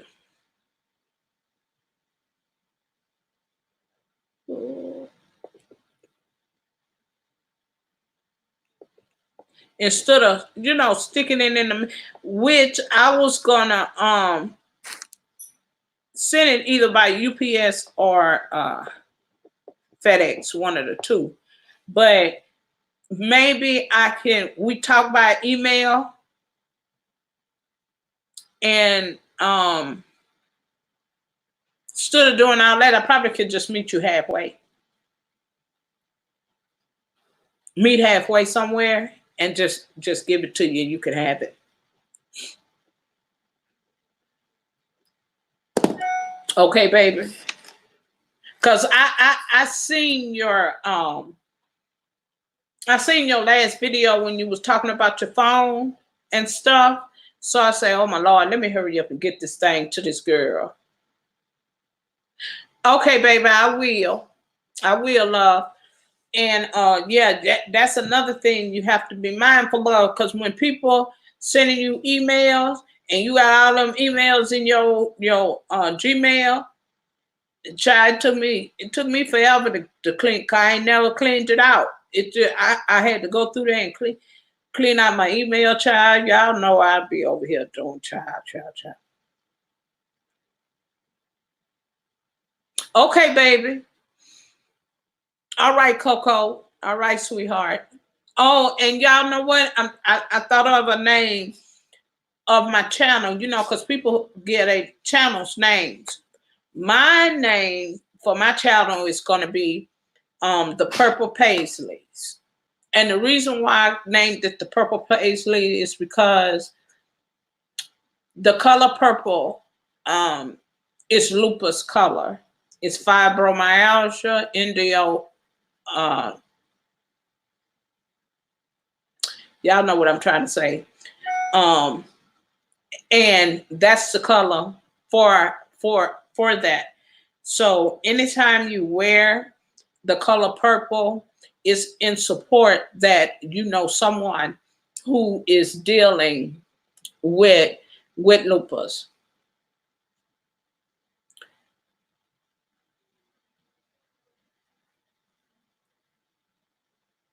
Okay, all right, sweetheart. I will. You too, love. Yeah, it's royalty too. Yeah, the Bible speak of the color purple as royalty. You are correct. And so I decided to name my channel the Purple Paisleys.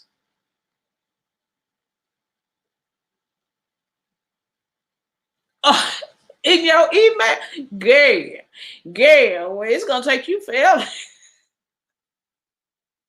It's gonna take you forever, Ladybug, to clean that out. Cause child, I think I had that over that in mind. And child, it'll start deleting itself, but not enough. Whereas that, you could see a big depletion, of your email. Child, I had a lot of them in there. And I say, well, never again, because when you're doing panels, you got to be able to, when you're doing panels on StreamYards, you got to email when you want guests to come in, you got to email the person the link into their Gmail for them to come on your stream.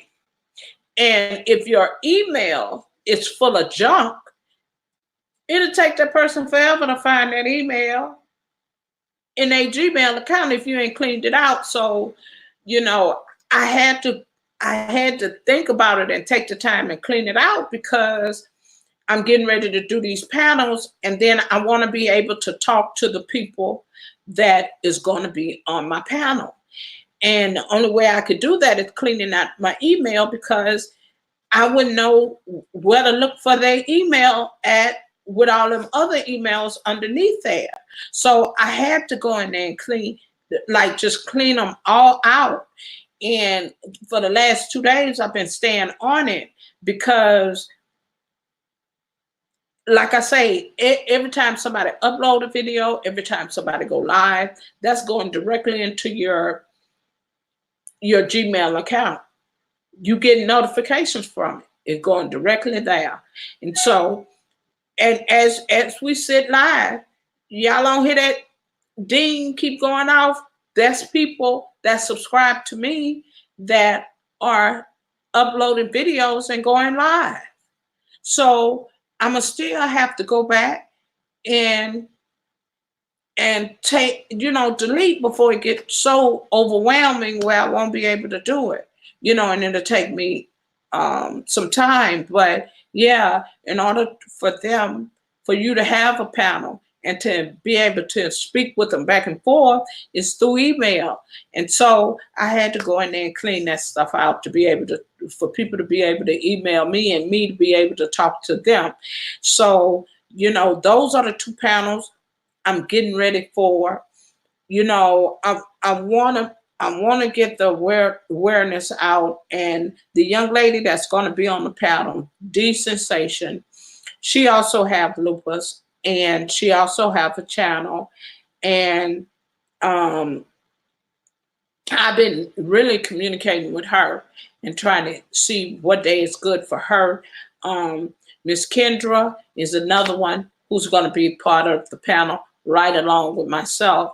So, talking with them through email is a way to communicate with everyone. And so in doing that, my email got to be clear. So I'm gonna have to go through all them emails to find who emailed me, you know? So yeah.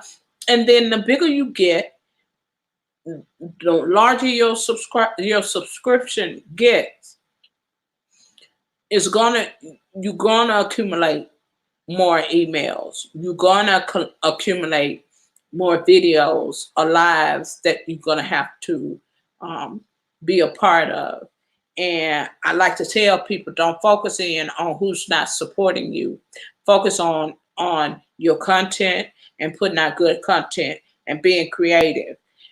That's the most hardest thing, instead of worrying about who viewing you, because as long as you upload videos and putting out good content, you're gonna have people coming to your channel. You're gonna have people, and I try to talk about people that I'm subscribed to when I'm live.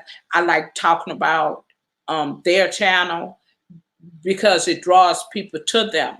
You know, I'm always talking about B&B reviews. If you show up in my live stream, I'm gonna talk about your channel. Even if you don't show up in my stream or you somehow misses it, I'm still gonna talk about you in my live stream to get new people, other people to go and watch your page, to look for you, because you have to grow. And the only way you could do that is that you got to focus in on yourself and your channel. You do. And putting out positive and good information to draw people.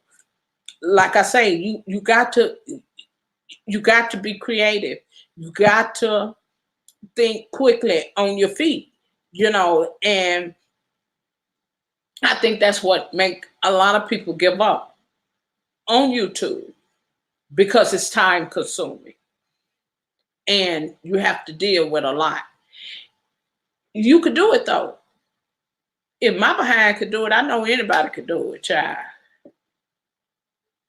That's that's the way I see it. If child, if I could do it, I know anybody can, child. Cause child, I'm over here trying to teach myself how to edit. I'm over here trying to learn on different things on making video. Yeah, I'm over here teaching myself some stuff I ain't never thought I would have to teach myself, child. So you think I'm gonna tell you to quit? No, if I can sit up here with myself that don't have patience of Job to sit here and teach myself how to edit, child, you could do it.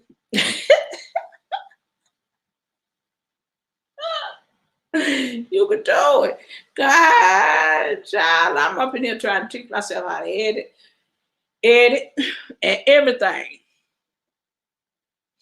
Yeah, I don't get down like that, cause like I say, we can't grow without one another. It's no way that I could do this thing without you. And I always tell you that I thank you for allowing me to be a part of your life. I'm always, y'all know, I'm always saying something, you know, to grab your attention, and I always say, I'm always sending you my love all the way. Now, before I say it, I tell y'all, don't y'all stay blessed and not stressed. I'm always sending you my love all the way from Houston, Texas. Y'all be blessed.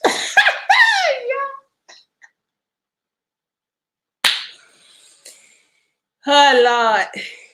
When I first started, uh, my niece Candy Shell would come. She would come, and she was saying, and then I used to say, I'm so glad we had this little. Oh yeah, I do say that. I'm so glad we have this little time to spend together. And as always, she would come under my videos and she would say, "Oh, Auntie, I'm so glad we had this little time to spend together."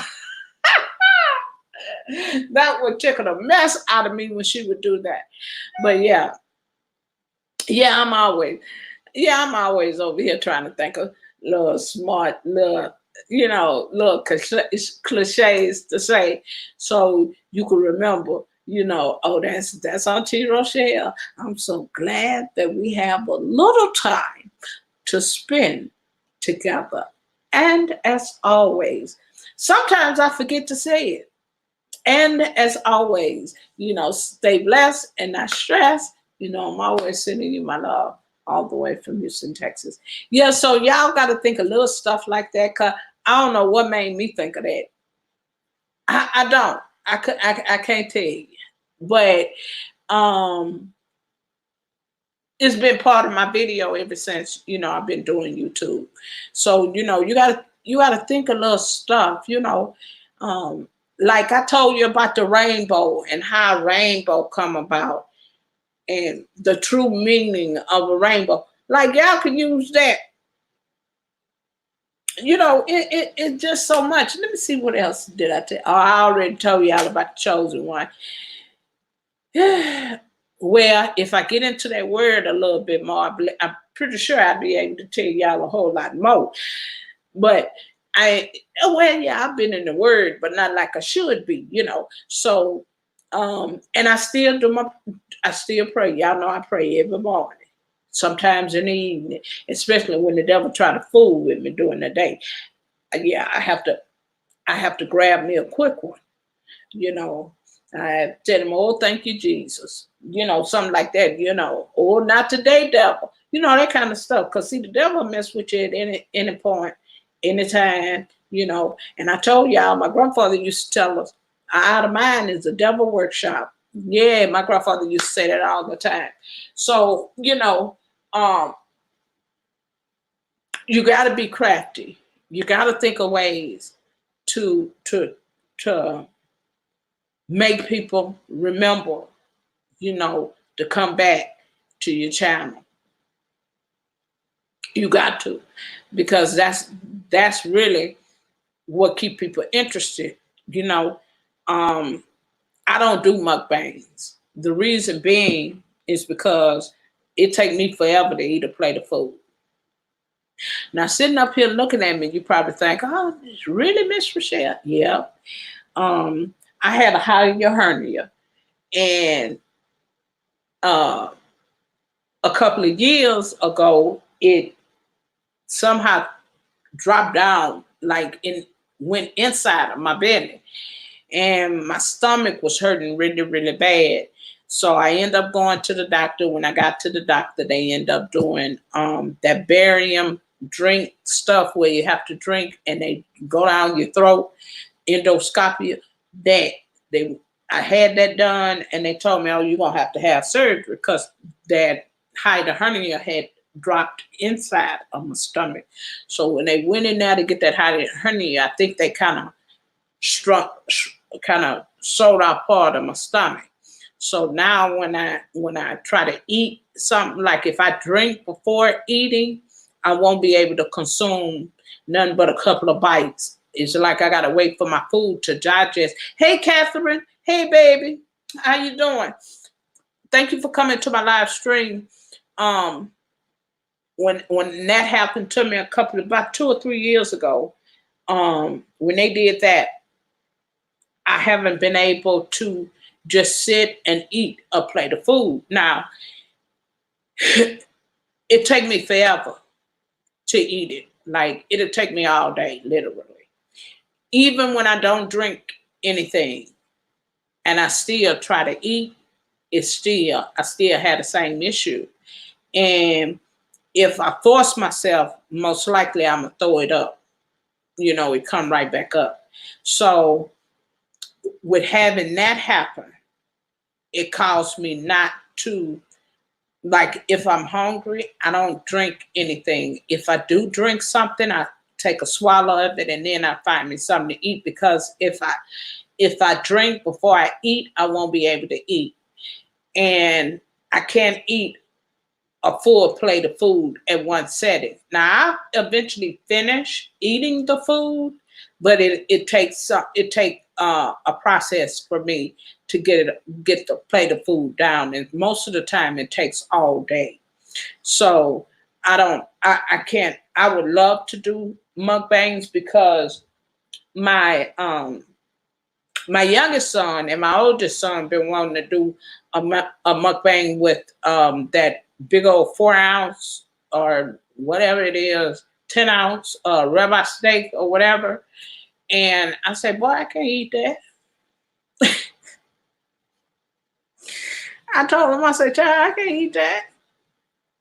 Mukbang ain't gonna do me no good, child. I can't do that. I can't. You know, I've had people that ask me to do seafood bars, but I can't. I take a couple of bites, I'm done. I can't sit up and consume that food like that anymore. And so, I would love to. My boys, they said that they would love to do a mukbang, but they don't want to do the seafood mukbang. And my youngest one thought about the steak, and I'm like, boy, I can't eat that. I'm eat that. I was like, I'll eat that. I can't eat that. I can't eat that.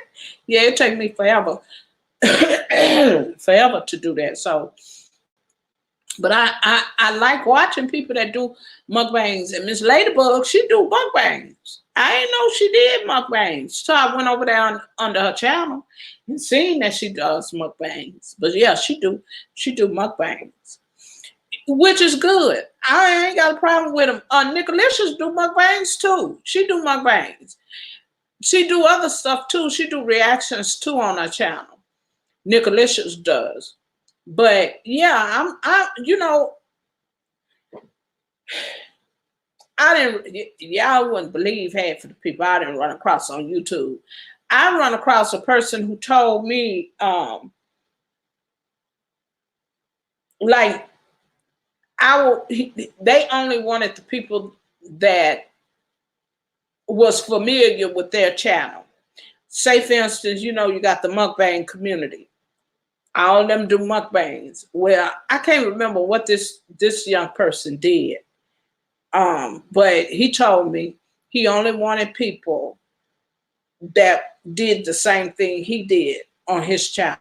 Ain't that something, y'all? Hey, Miss Katrina. Hey, baby. How you doing, love? Thank you for coming to my live stream.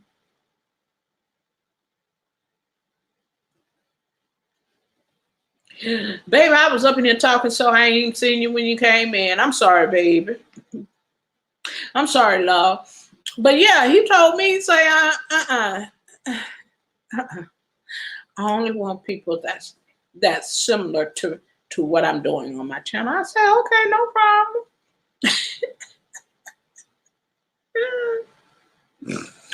I say, okay, no problem, baby. You ain't hurt my feelings.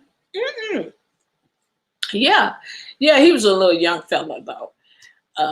He did some kind of theatrical stuff, you know. But anyway, he told me, say, now I only want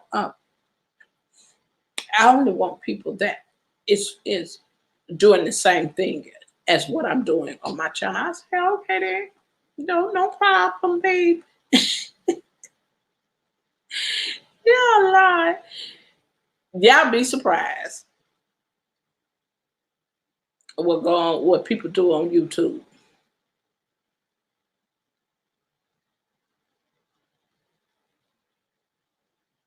Oh yeah, with my boy, child, I got one that stand 5'11", and I got one that stand every bit of 6'2". Uh, real broad. Uh, child, Miss Catherine, I probably couldn't get done, but no more than 2 or 3 bites out of whatever we be sitting up there eating, child. Now them two, they probably could finish whatever they eat. But I can't. Not since I had that happen to me. I ain't been able to do it. I ain't been able to do it, but yeah, and they told me, they say, well, Mama, I do a mukbang with you. And the youngest one really said it. Not the oldest one. The one I told y'all, he don't care nothing about me doing you. He don't care nothing about me doing YouTube. Yeah, child, they hilarious. Especially the oldest one, especially the oldest one of mine. He hilarious. He be saying some stuff, child. It'll blow your hair back. But yeah, it'd be funny. My youngest one, he kind of, now that he older, he kind of like self-reserved, kind of laid back, that type of personality. But my oldest one, no, not him, child. He'll be up in there talking to y'all, laughing. You know, he just different. They both of them are, child. People ask me, well, ask the oldest one, that's really your brother. They used to ask the oldest one, is that really your brother? Is that really your brother? And my oldest son would laugh and say, yeah, that's my brother. Yeah, and I'd be like, yeah, that's his brother. What? Yeah, because there is an age difference in them, and they they're not into the same thing now. Now that they're grown, they might like the same music or whatever. That's about it. But other than that, no, child. But yeah, yeah, it would be because, like I say, my oldest son is real funny. Um, the youngest one is just, like I say, he real nonchalant, laid back. But yeah. But they told me they would do one with me. I just said, okay, all right. Well, if y'all gonna do one with me, we just hadn't gotten together because they work so differently in their jobs and time.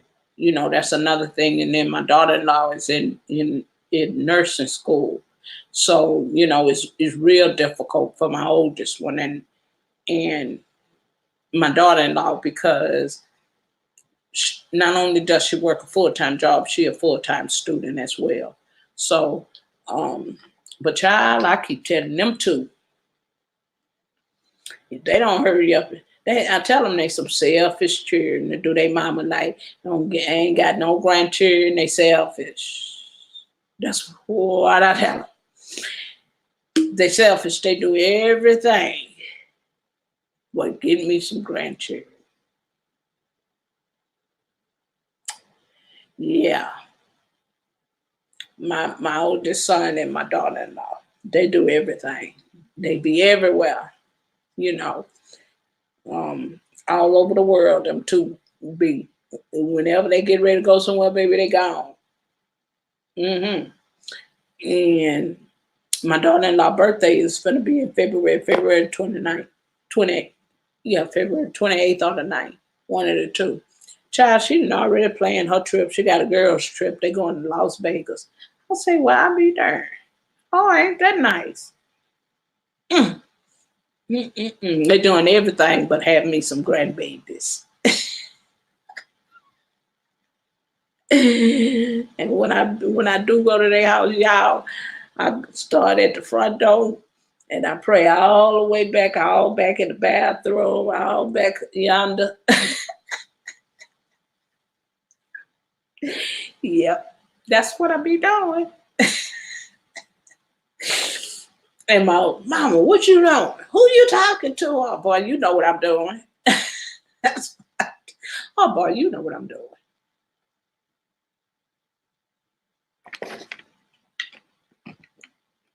They'll mess, child. They'll mess with themselves. But yeah. So, y'all just gotta stay focused on your channel. Make sure you're putting out good, good content. And a lot of you been putting out good content because I've been seeing you. And you just got to stay positive. You got to keep working. I was so happy, like I said, I was so happy when Nicola just told me last night that she hit her mark. You know, she got over that 1K. And it's just something about getting over that 1K, it becomes easier for you, seems like, because you need that 1K to become monetized. But in the process of doing so, you working on your watch hours. And there's just something about it. Once you hit it and get over that hump, it seemed like that it get easier than when you first started out. I know for me, once I got over it, it seemed like things have got easier for me, even though um, I got watch hours over there in my analytics that I can't get to go under my watch time.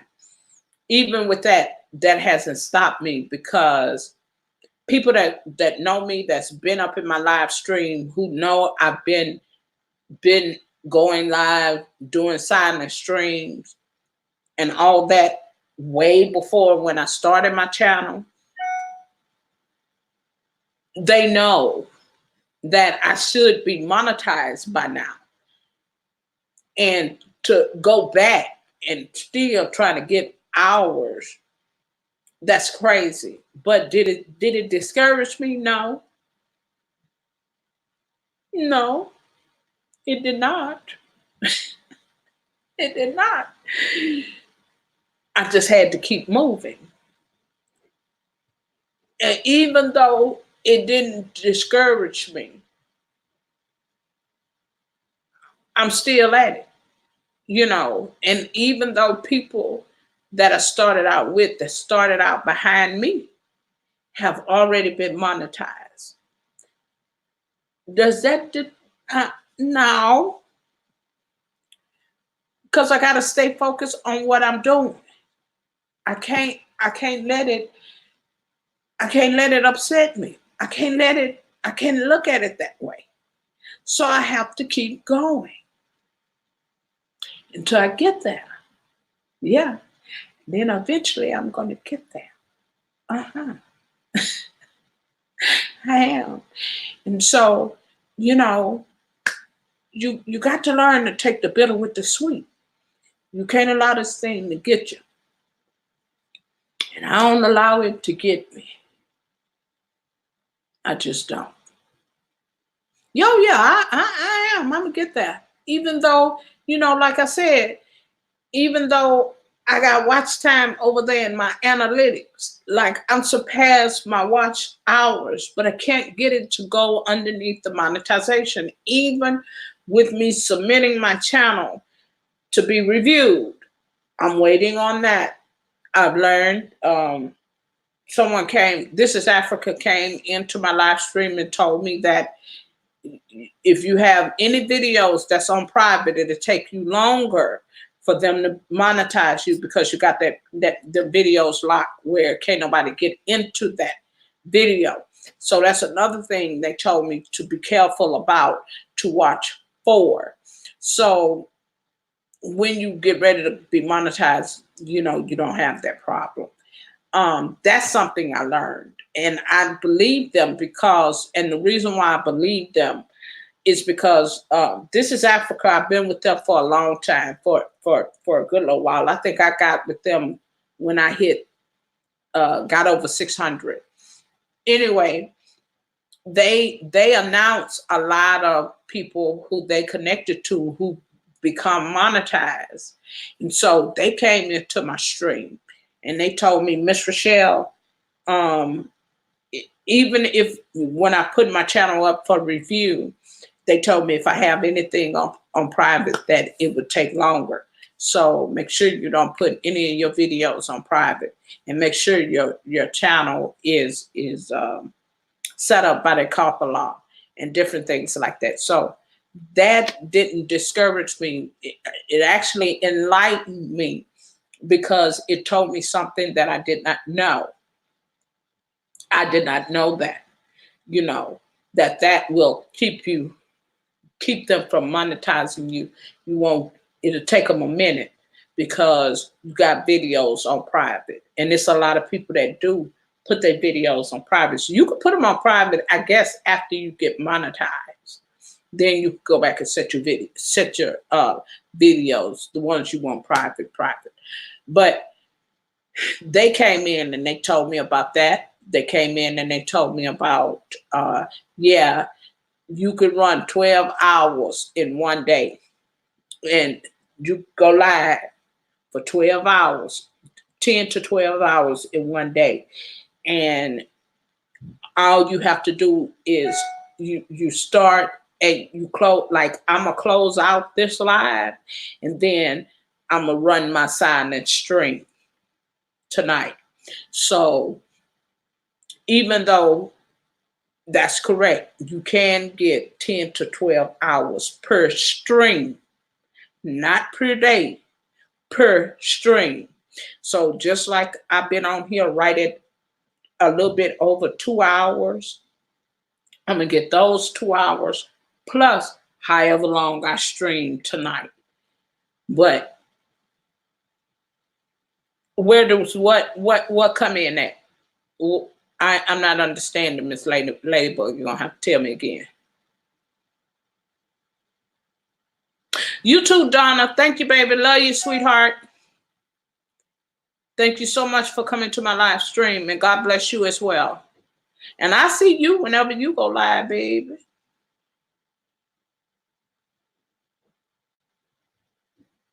Did everybody connect with Donna just being real?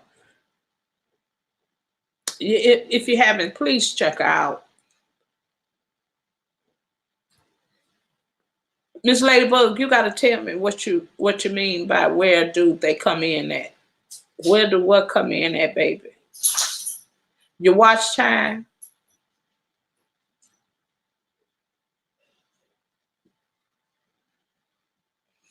Thank you, Donna, baby. Have a good one, sweetheart.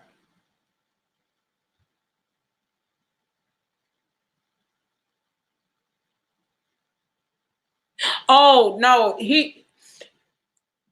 I knew that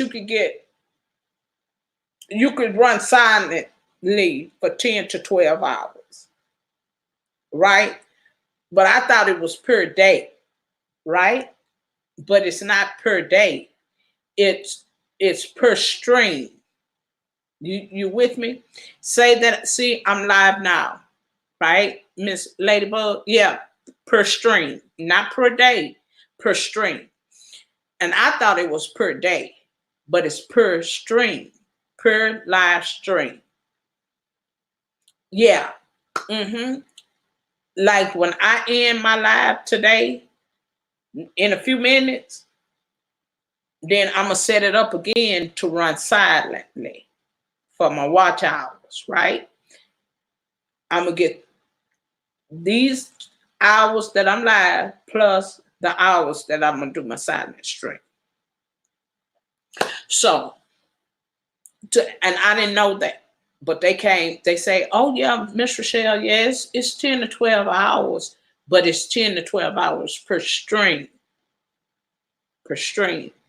you know, which almost put you at per day.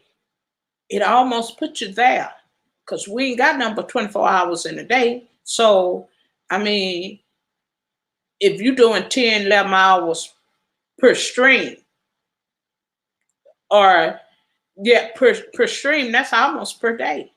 You understand what I'm saying? So, that's why you see people running stream. I normally do mines at night. I don't know why. I just do because I've been doing them like that since I've been on YouTube.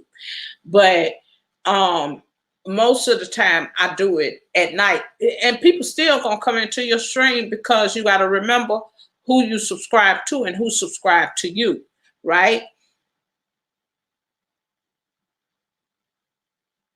Oh, I however length you allow your videos to be, um, it's really up to you. I don't think it's a time limit of how long your videos should be. Now, I do know that they say don't make them too long because people won't watch them. You know, people will watch your lives better than a video that you done uploaded that's maybe 3 hours long. But people will watch your live stream for that long. And not only that, people like to, kind of fast forward your live streams or whatever when they watching the replay, that type of stuff. Because once you get your live views, once you live, you get those views that you are live right then. Like when you end the live and it posts to your channel, because we're on a delay. I don't know why YouTube has such a bad delay, but they do.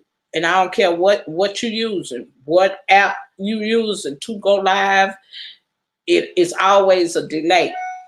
And whenever you live and you end your live, what happens? It takes a couple of minutes, like about 20 or 30 minutes, but I don't want to say it's that long, but it seems like it's that long before your live upload to your channel. And people that miss your live can go and watch the replay. You understand what I'm saying?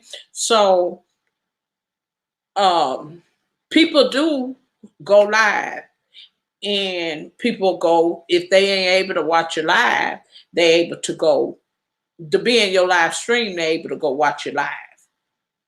You know, to sit back, because if you ever pay attention to your live, when you once it upload to your channel, and you go back and look at your views again, your views is much higher than they are when you first ended your live and it uploaded to your channel. Oh, you thought that? I ain't never heard that. Now I ain't never heard that, because you got to.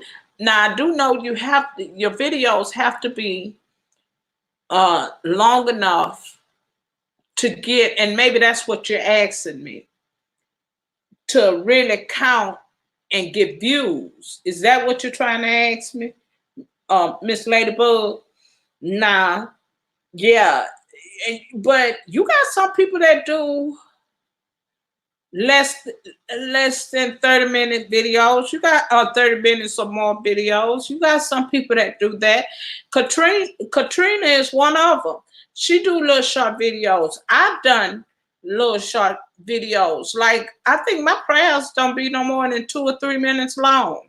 So, you know, I don't think it really matter how long your videos are. I really don't.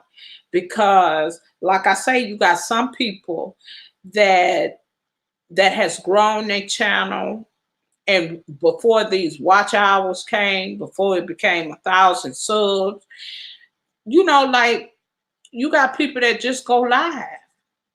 And sometimes they be live 2 and 3 times a day. Like my good friend Jay Wilson is one of them.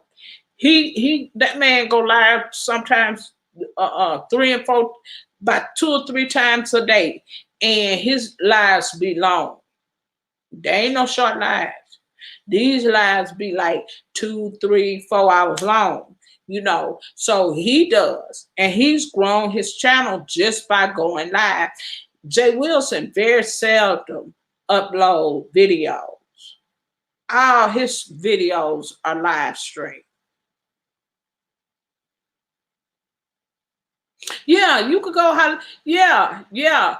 Because I think if it's too short, child, I don't know. And don't get me the line.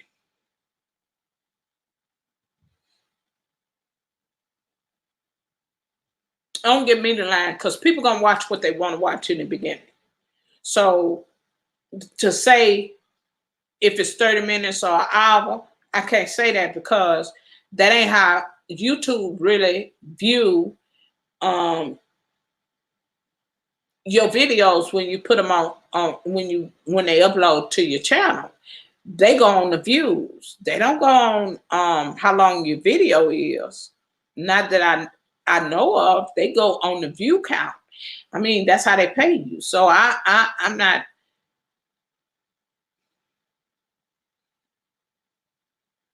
Oh, okay, yeah. I don't think it had nothing to do with how long your video is. You know, I think that now when you connecting with people, I think they want you to, for the person to watch, at least watch the video in full and comment about the video, and then hit the subscribe, and turn that bell great. I think that's what they really want you to do when you're connecting with one another, that you do it the correct way. And you cannot let people say sub for sub in your live stream, in your comment section. Don't let people put that in there. Don't let people put numbers in there. Don't let people put just emojis. You have to be mindful of that. Don't let them, because that'll cause you to have spam. And what I found out here recently, that when somebody spam, when your live chat is running and people are spamming it by putting in numbers, using certain words, Do you know your video is um not still or stuck or frozen, but your live chat becomes frozen, like it becomes a standstill, and the host of the channel can't read the the chat because the chat has been frozen. And I was in somebody's stream about 2 or 3 weeks ago, and that had happened.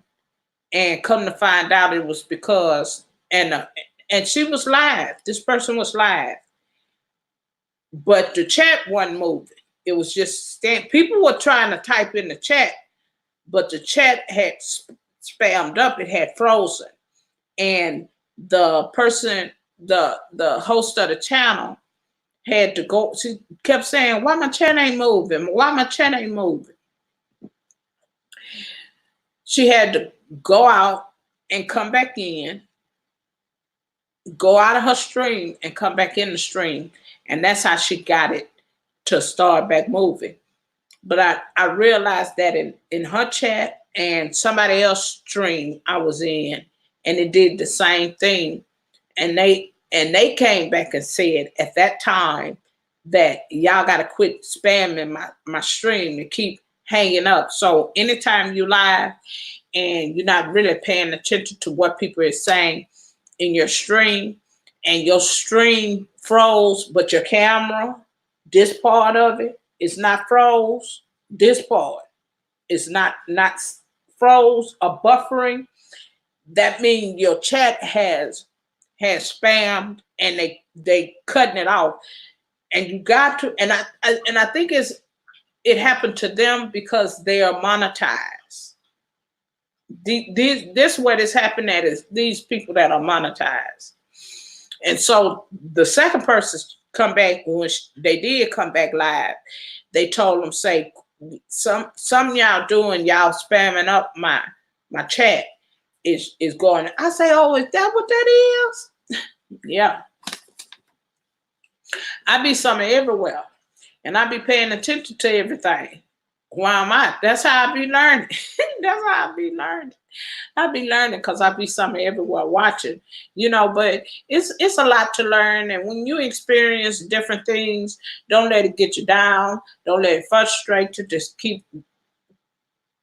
take it and keep right on trucking, because it's about you getting to where you want to be. And you can't get there and letting every little thing frustrate you. You just can't, you know. Uh-uh. Now, you don't know, Miss Ladybug, once I always tell people that even though when you reach your 1,000, they don't immediately give you your community tab, because you get your community page once you hit over 1,000. It does not. It help. That's part of the qualification. Hey, Cass. Hey, baby. Y'all, that my niece is in the stream. Just call me Snooty Cat. Um, that's just part of the qualification of being monetized, is that you have to have 1,000 subs and you have to have the 4,000 watch hours. So I like to tell people, and YouTube don't give you your community tab right then. They wait a couple of days, almost a week, before they give you your community tab, where you could post. You could post you could post your lives. You could post things that's going on, what you get ready to do on your channel, where everybody can see it. You get that, but you have to have them 4,000 watch hours to get monetized. Hey niece, what going on? You have to get that 1,000 And Miss Ladybug, you want to be over 1,000 in case YouTube takes some people from you. You don't want to be just right there at 1,000. You want to keep going. In the same way, when you reach that 4,000 K hours, you want to get over 4,000 hours, because they're going to deduct from that total 60% of your hours. So even when you're doing your watch time, you want to get over that 4,000. You don't want to just get 4,001.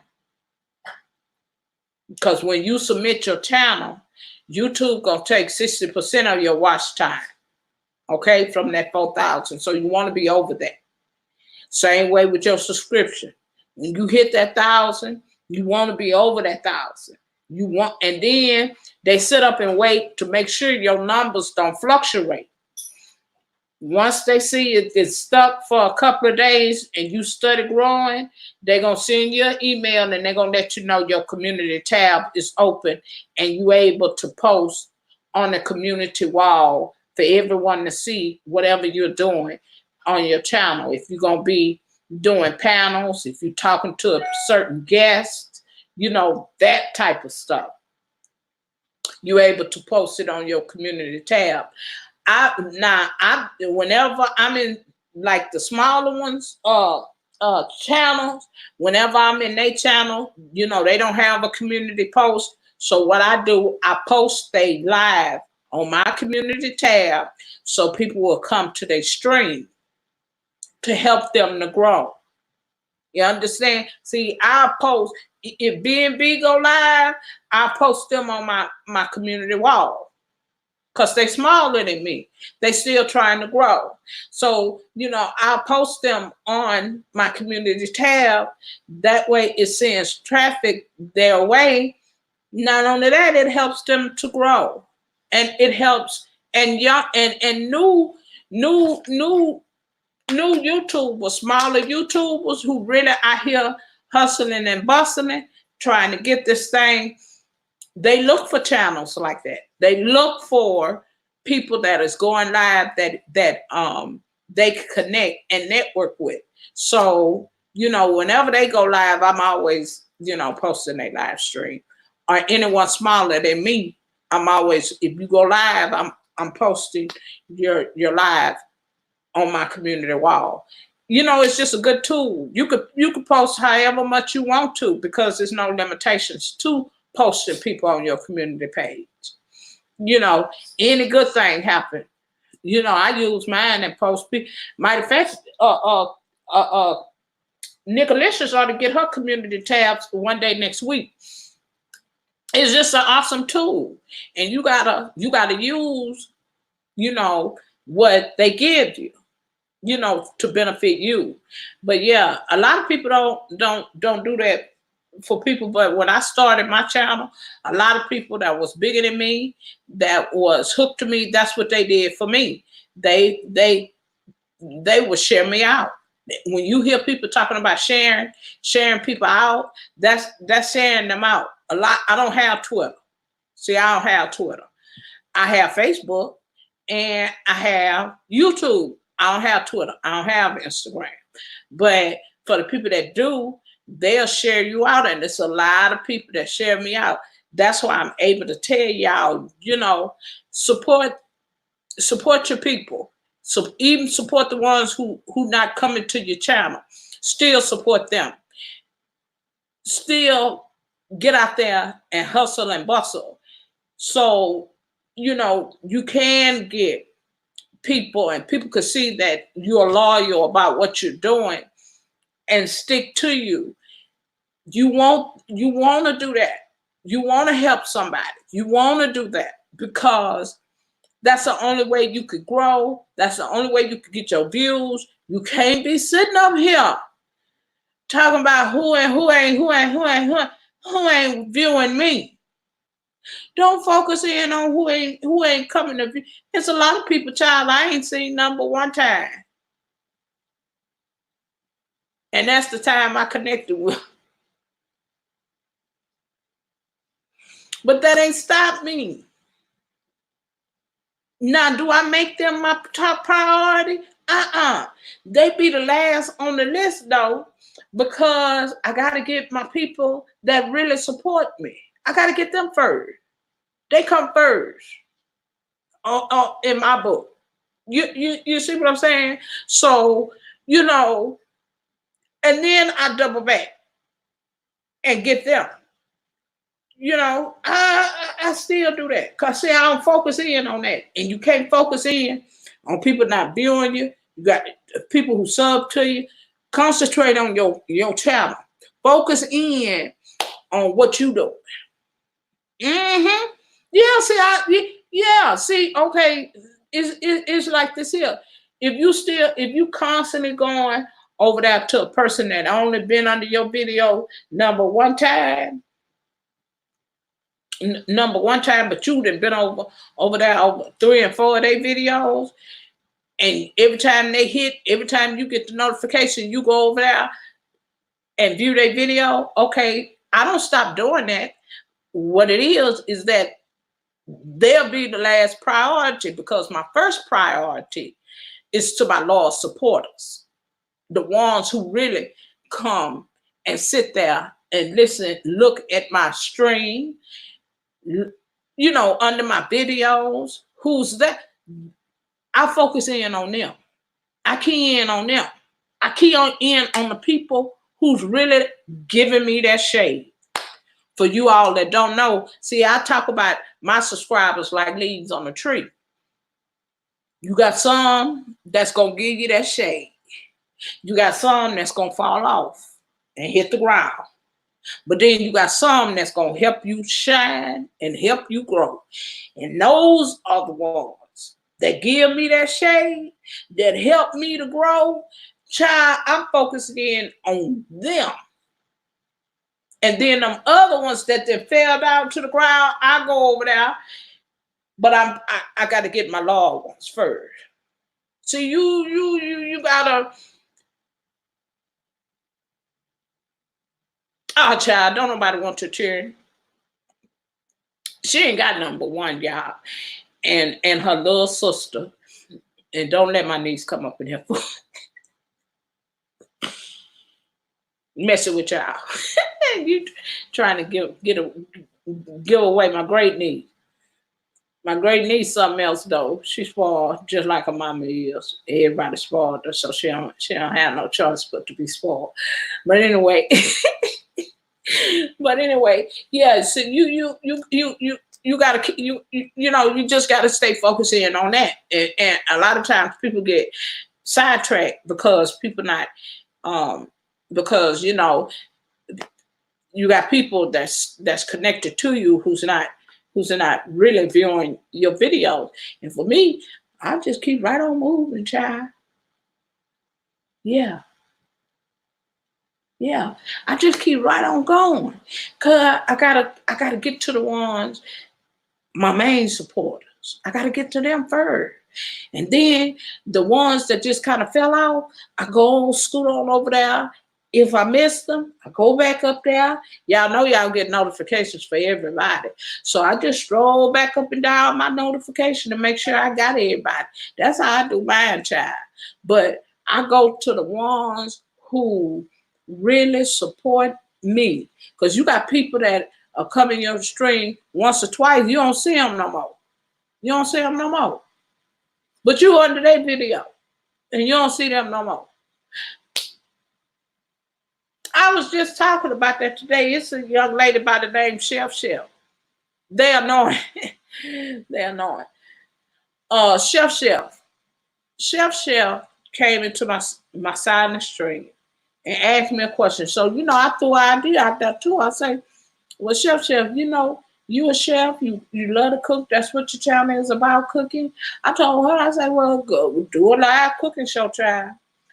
Prepare your stuff before you go live. You know that young lady do a live cooking show, and she can get views. Just like I was telling B&B Review. It's two of y'all. Y'all interaction with the audience is great. People love being in your stream. I never forget when they first went live and they was testing out StreamYard.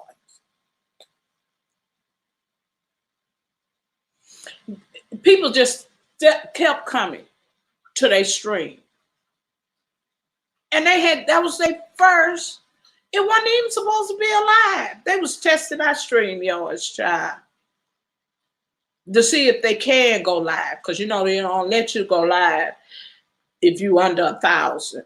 You got to use apps to get yourself to use to go live. So they got StreamYard, set it up, and they was testing. They tested that thing, baby. Everybody was in there thinking it was a live stream. So, you gotta that lady, that young girl do a live cooking show. Whenever she go live, she cooks live. And that ain't been done. I ain't seen now live cooking show on YouTube. But that young lady go live and cook a meal. It be simple stuff, but she cook because that's what her channel is about. You understand? Child, I'm helping out, giving people ideas. I ain't even got none for myself because I ain't gonna be up here. Because my niece told me, Snooty Cash told me. Now she ain't going nowhere. Snooty, she the only child, too, child. Where you think she gonna go? Snooty Cash told me, say, I would love to see you go live and cook a 7-Up cake. Cook live and do a 7-Up cake for us. Why don't you? I told her, I said, yeah, that ain't gonna happen. Sure ain't. That ain't gonna happen. But yeah, that young lady, she took my advice, and that young lady do her cooking shows live. Although she do simple things, she still cooking live stream. That ain't happening on YouTube.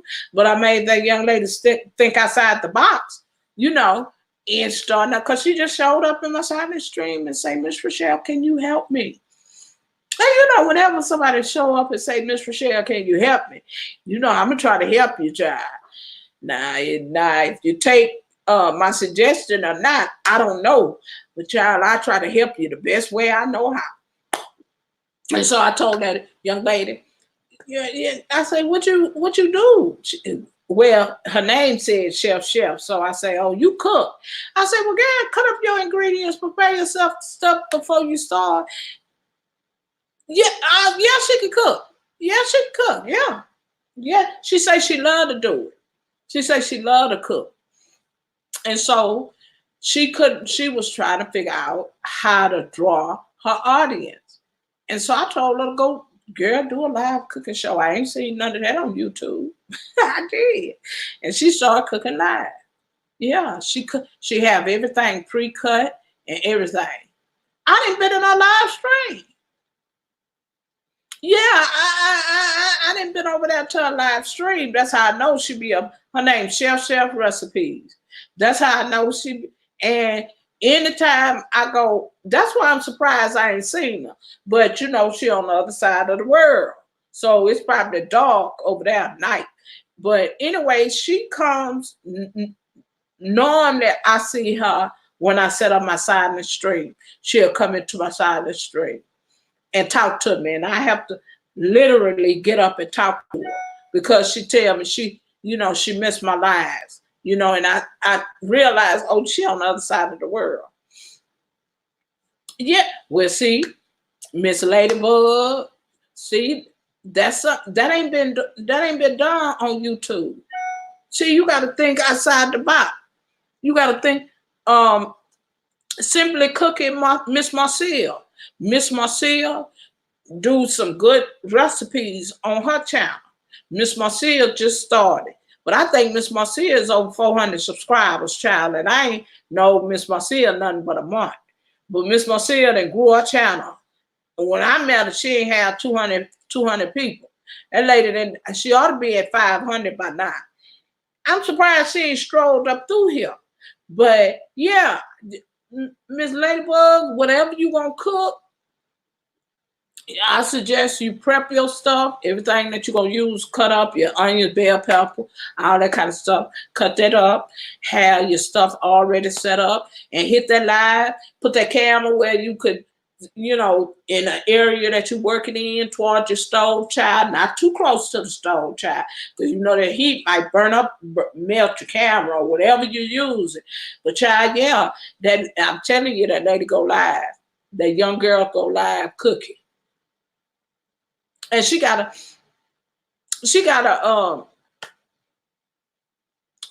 cast. She didn't grow her audience too. Yeah, she didn't grow her audience, child.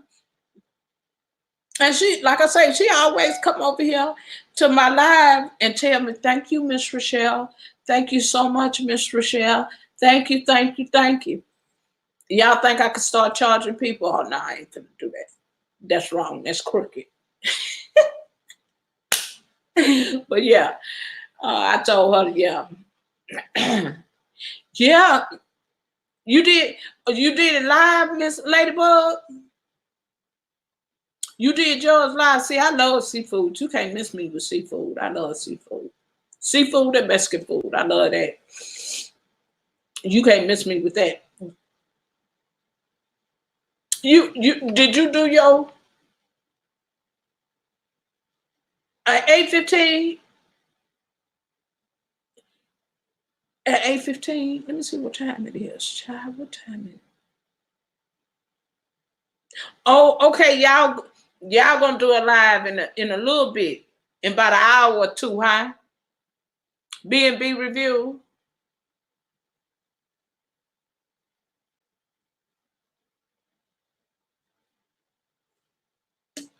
Did you do it live, Miss? You did your cooking, your fish and shrimp live, Miss? Okay, I got you. Oh, you did it live. Yeah, child. Well, how you do then, Miss Ladybug? How did you? Was your views higher?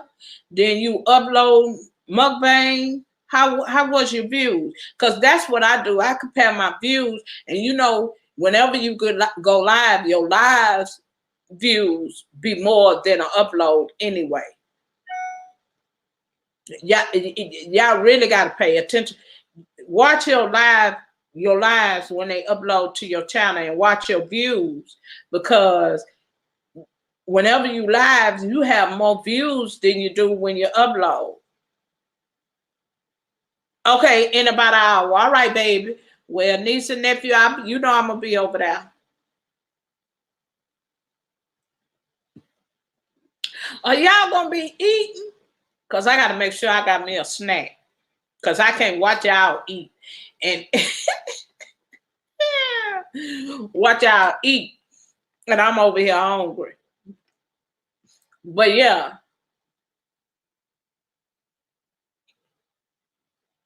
yeah, Miss Ladybug, all you have to do watch your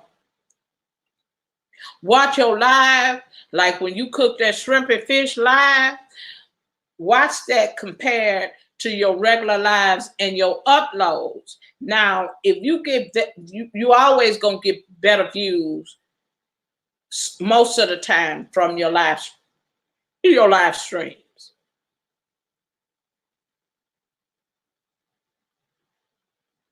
Your live, when you did that live, you got more views, didn't you? Cooking that fish and shrimp live, you got more views, didn't you?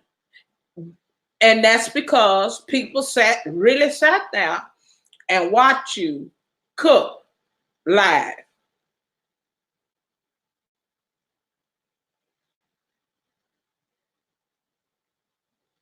Whenever you end your video, I don't know what you're using to do your videos on. Are you using what you using to go live? Cause I don't know how you going live.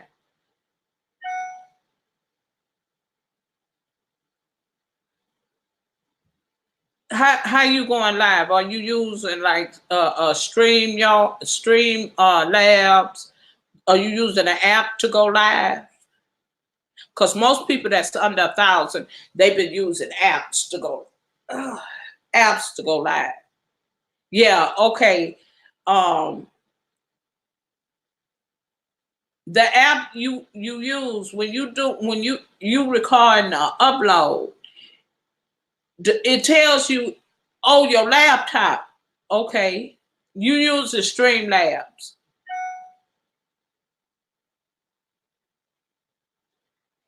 You using Streamlabs. Streamlabs, because see, you could go live with Streamlabs, right? So whenever you end your lives on Streamlabs, doesn't it? Because I never used it, but doesn't it tell you, or does it automatically upload to your channel? How do you upload your pre-recorded videos with Streamlabs? Because I know you can do a lot with Streamlabs than any other app that because I see everybody using Streamlabs.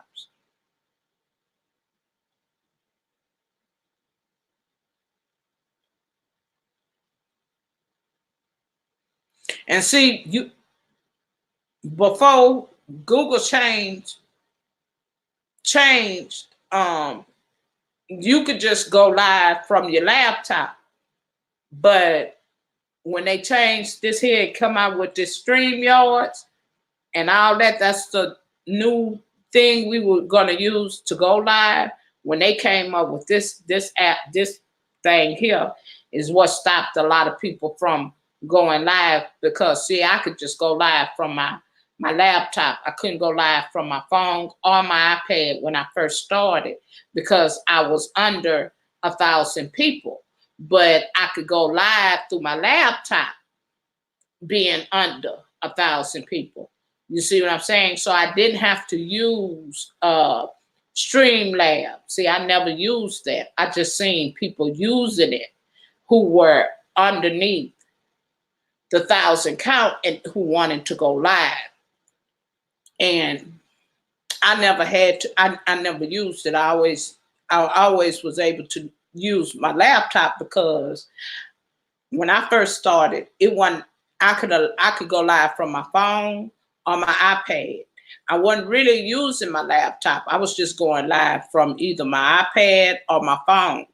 But when YouTube changed the rules and went up to that 1,000, and you had to have folk see, because when I started, they had just put the 4K watch hours in place. They hadn't changed the subscription yet. They didn't change that until I got to my third or fourth live stream, and I couldn't go live. And I went over to somebody, I was Cali girl. I went to her, and she asked me, Miss Rochelle, how come you haven't been live? And I say, because I can't go live. So I was sitting in her live stream, and she said, well, why you can't go live? And I said, well, they keep telling me that I'm underneath, my subscribers, that I ain't have enough subscribers to go live. So when I told her about it, I guess she went into, I didn't have YouTube Studios either on my channel. I didn't get that till later. But I told her, and she went into the YouTube Studios. She read the changes. She told me, oh, they changed. They say you got to have 1,000 subscribers. Right when I started. I could just use my laptop. And then Google changed it where you couldn't use Google Hangouts going live. Because see, a lot of people was using Google Hangouts going live. And Google ended that in September, August the 31st, somewhere around off up and now. And they came out with this new StreamYards. And they introduced StreamYard to us. A lot of people weren't using StreamYard. But you couldn't go live. See, I couldn't go live still being under 1,000, even using my laptop. I still couldn't go live. So what happened was They came up with this company here. See, this company ain't been these people right here, StreamYard. They ain't been with YouTube no long time. They ain't been there no long time. Number maybe about, I think they probably did made a year now that they've been with YouTube. But when I first started, now it was Google. You could do Google to go live. You ain't had to do and use your laptop. This thing here, they just got this here.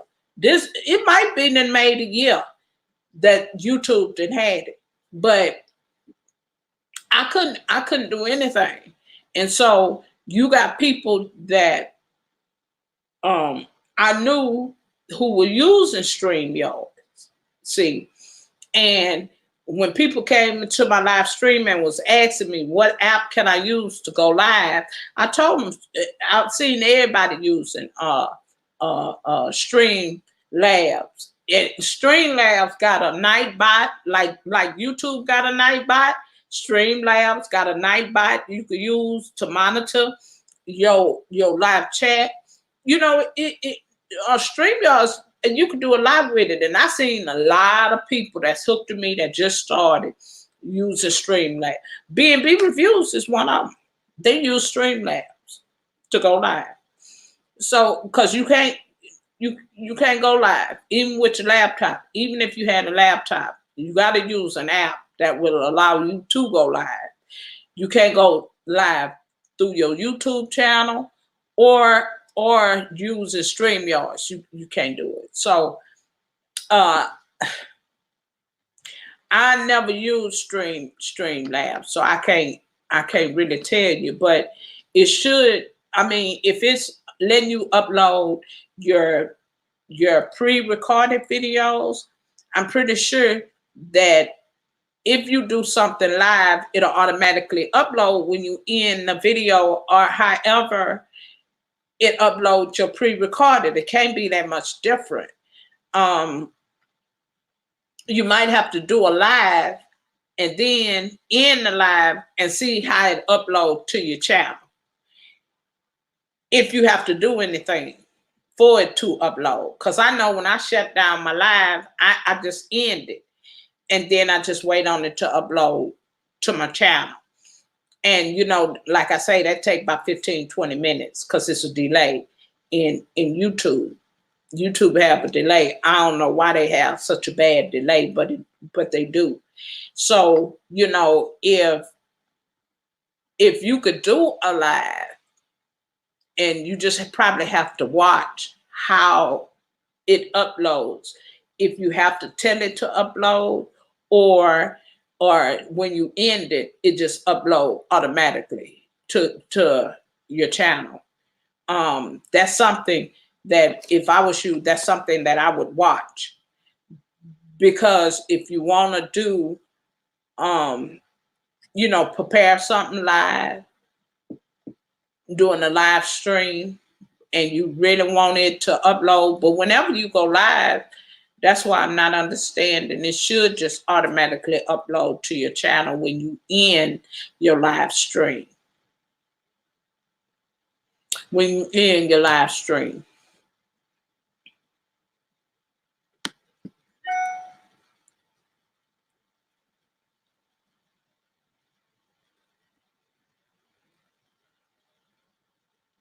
Yeah, I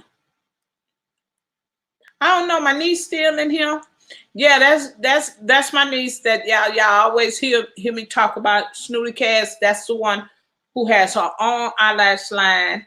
Like I said, that I just said, they normally come just stroll on through here. It's either her or her daughter, my great niece Zoe. But Zoe, a teenager now, she don't have time for him. You know, she just don't have time for the child. And yes, you know. So her mama just strolled through here. Yeah, so you know, that's what you gotta watch. And like I say, pay attention to your uploads and your views on when you live. You'll see the difference in your view count. And people always go back and watch your your live stream. I don't know what happened. The last time I was live, I had such a bad connection. I mean, it buffered, it stayed still, and it's probably because it was an overcast that that we had that looked like it was gonna rain, but it didn't. But it messed with, you know how it messed with your signal. Okay, yeah, it do. Yeah, well, Miss Ladybug, whenever you do, you know, another live cooking show, cause like I say, that young lady, I met that young lady the same time I met B&B Reviews, and she been doing cooking every time she go live. She cooking, you know, and so like I say, it was something that I hadn't seen on YouTube. You know, a live cooking show. Am attached to a lot of cooking channels, but for them to cook live, I hadn't seen that. And so that young lady cooked live stream. So she took it and ran with it. And child, when I go over there and view her channel or miss a video, I see all them views she be getting when she be live. I say, well, look at Chef gonna be to knock out these watch hours and be the grow a channel all at the same time. All at the same time, girl. Cause you know, as long as you can stay live, your live stream count as watch hours. That's what people don't understand, the difference between uploading a video and being live. Uploading a video just get you views. It does help with your watch time, but you got to get right at 1,000 views for it to even show up in your watch time when you uploaded videos. And then you got to be careful with that, because I know y'all ain't heard about people buying views and buying subs. That is true. That's a real thing that's going on YouTube, and YouTube is investigating. Now, if YouTube, that's why the analytics is on your channel. It monitors your growth, it monitors your videos, the views on your videos, it monitors all that. The analytics does. And YouTube is able to see if you was at this number of subscribers, but you got over these many views, how you got more views than you do subscribers? And what happens is that YouTube won't monetize you. You will not get money for those videos. So you have to be careful when and you have to watch, because they are really trying to find people who are buying subs and buying views. That happens on YouTube, and that's been going on for a while now. And YouTube, I think YouTube is really cutting down and trying to figure out a way how to catch these people. But it happens, and I looked at somebody's page, and they had only, like, they didn't even have 400 subscribers, but they had a lot of views. And I say, how y'all got all these views?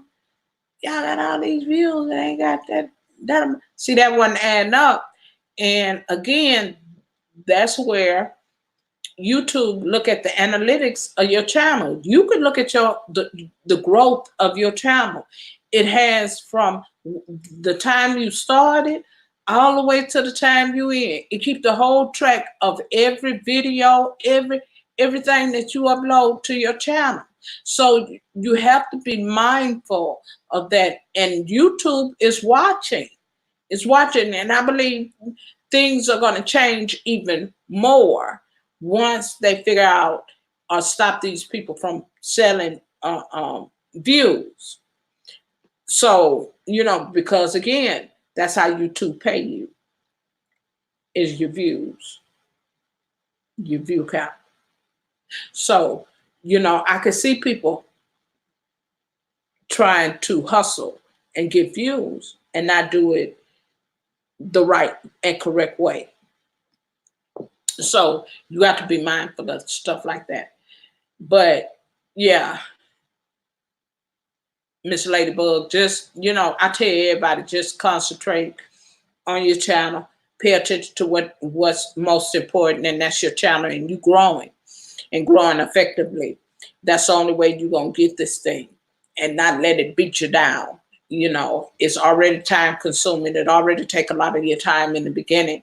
So, you know, for yourself to keep going, you can't let the little bitty things deter you. I love you guys. I'm gonna get off of here. Y'all ain't got another 3 hours out of me. You know, I don't normally do no 3 hours, 4 hours live. Yeah, I think the Thursday when I was live, y'all got 4 hours out of me. That's amazing. That is amazing. That's amazing. For me to be live that long, Jack. Only way y'all gonna get me to be live over 3 hours is that I'm silent streaming. Mm-hmm. So I thank you all for coming to my live stream. I love each and every last one of you, and I want you to stay blessed and not stressed, and don't let the devil hold you bondage through your mind. Don't let him do you like that. I love y'all. Y'all be blessed. Thank you all for coming and hanging out with me. I appreciate every last one of you. And you're going to reach your goals. You are. You know, there's no way that I could do this without you. And I thank you for allowing me to be a part of y'all life. Y'all be blessed. Bye, niece. I'll talk to you later. Niece. I give my niece say, oh, my Aunt Rochelle. Look at her. Okay, niece. Love you. I love y'all. Talk to y'all later.